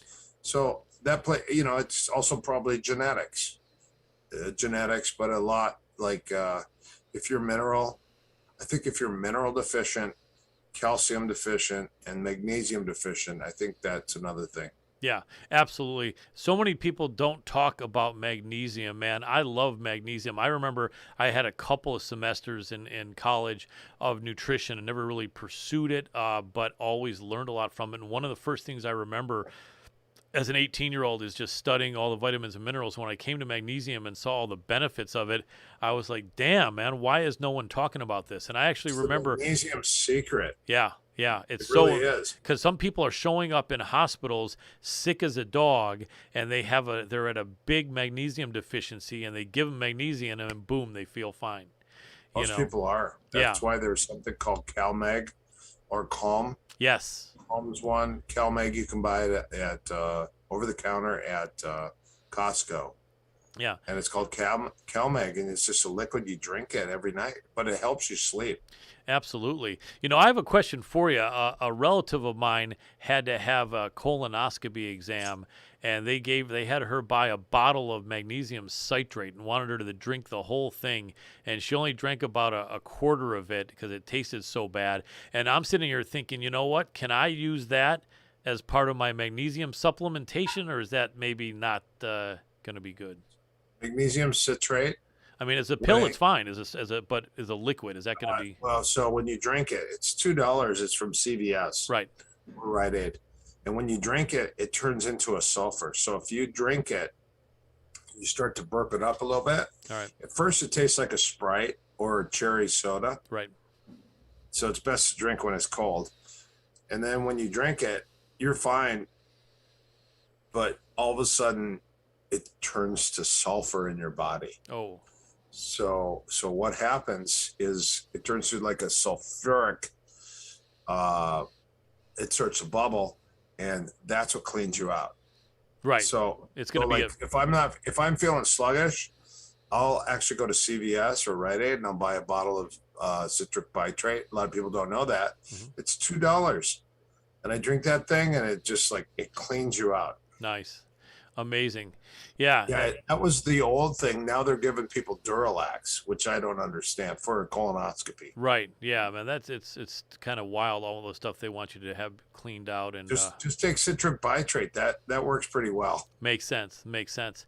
So, man, so much to talk about with the book Rough and Tumble. I know our mutual friend, the legend Judo Gene LaBelle, wrote the intro to that book. When you came up with that book, in fact, this leads me to one of the first things I want to ask you about. You've trained with so many amazing teachers, and not only that, you trained with the catch wrestling, but also with the jiu-jitsu. I think you were training under Jean-Jacques Machado. Am I right on that, or was it? Jean-Jacques was one of my teachers. I trained with him mostly at the Inosanto Academy, but I started with Hoyce and Horian Gracie. Right. Horian was my first teacher. Right. And he introduced me and got me hooked on jiu-jitsu because he was so friendly and so nice. I thought I was going to go there and get my butt kicked. Right. Because they had an open challenge. And then he couldn't train. He started training me and he was very busy.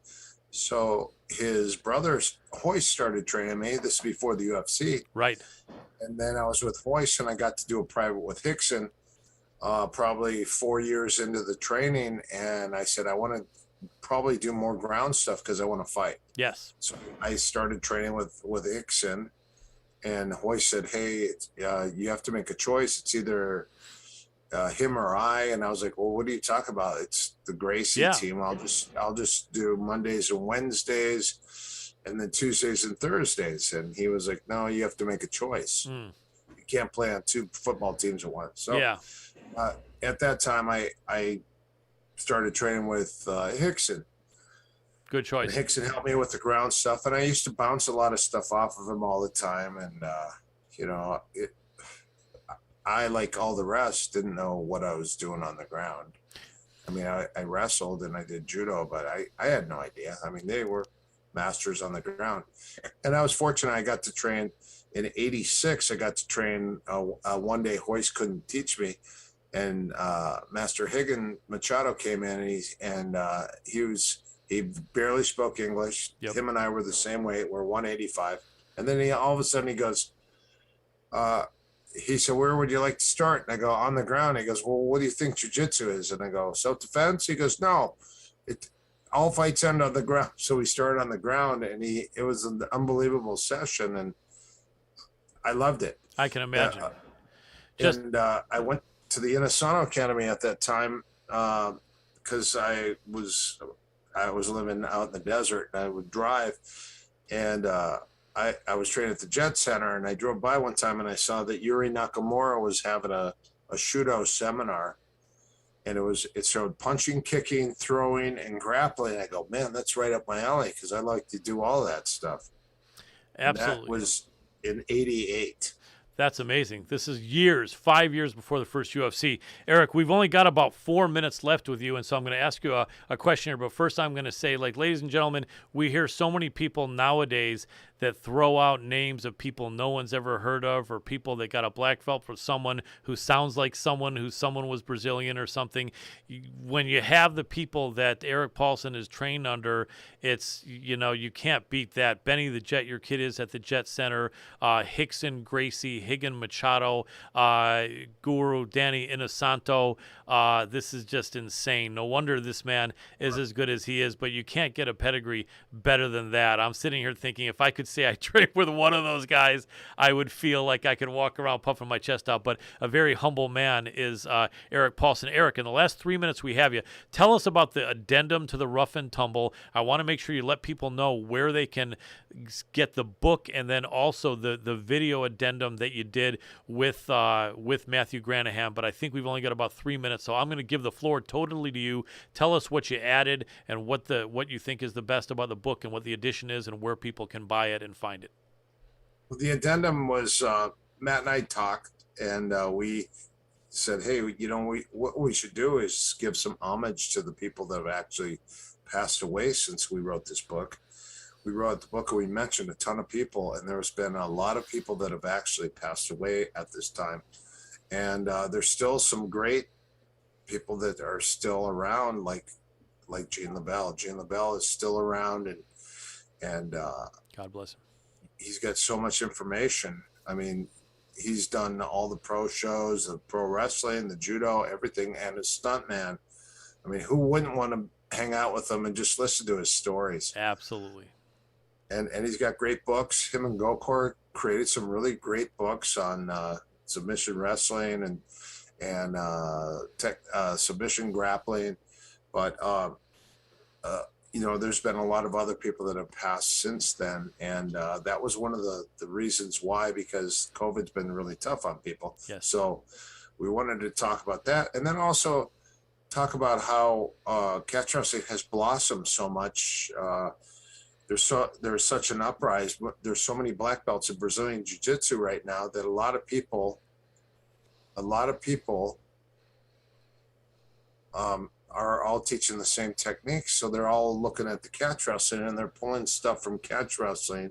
Eddie Bravo really helped catch wrestling out because he started the EBI and started the leg locks, and Gary Tonin and Donaher. They're pulling from all different styles because these guys are all competing at a high level in grappling. Absolutely. Eric, I sorry to interrupt you, but nothing's ever pure. Yeah, we got about 45 seconds left. I'm so sorry to put the pressure on you, but Okay. yeah, give us the last 45 seconds. I really appreciate it. I'm sorry to cut you. No, that's great. So anyways, we came up with a addendum for the book.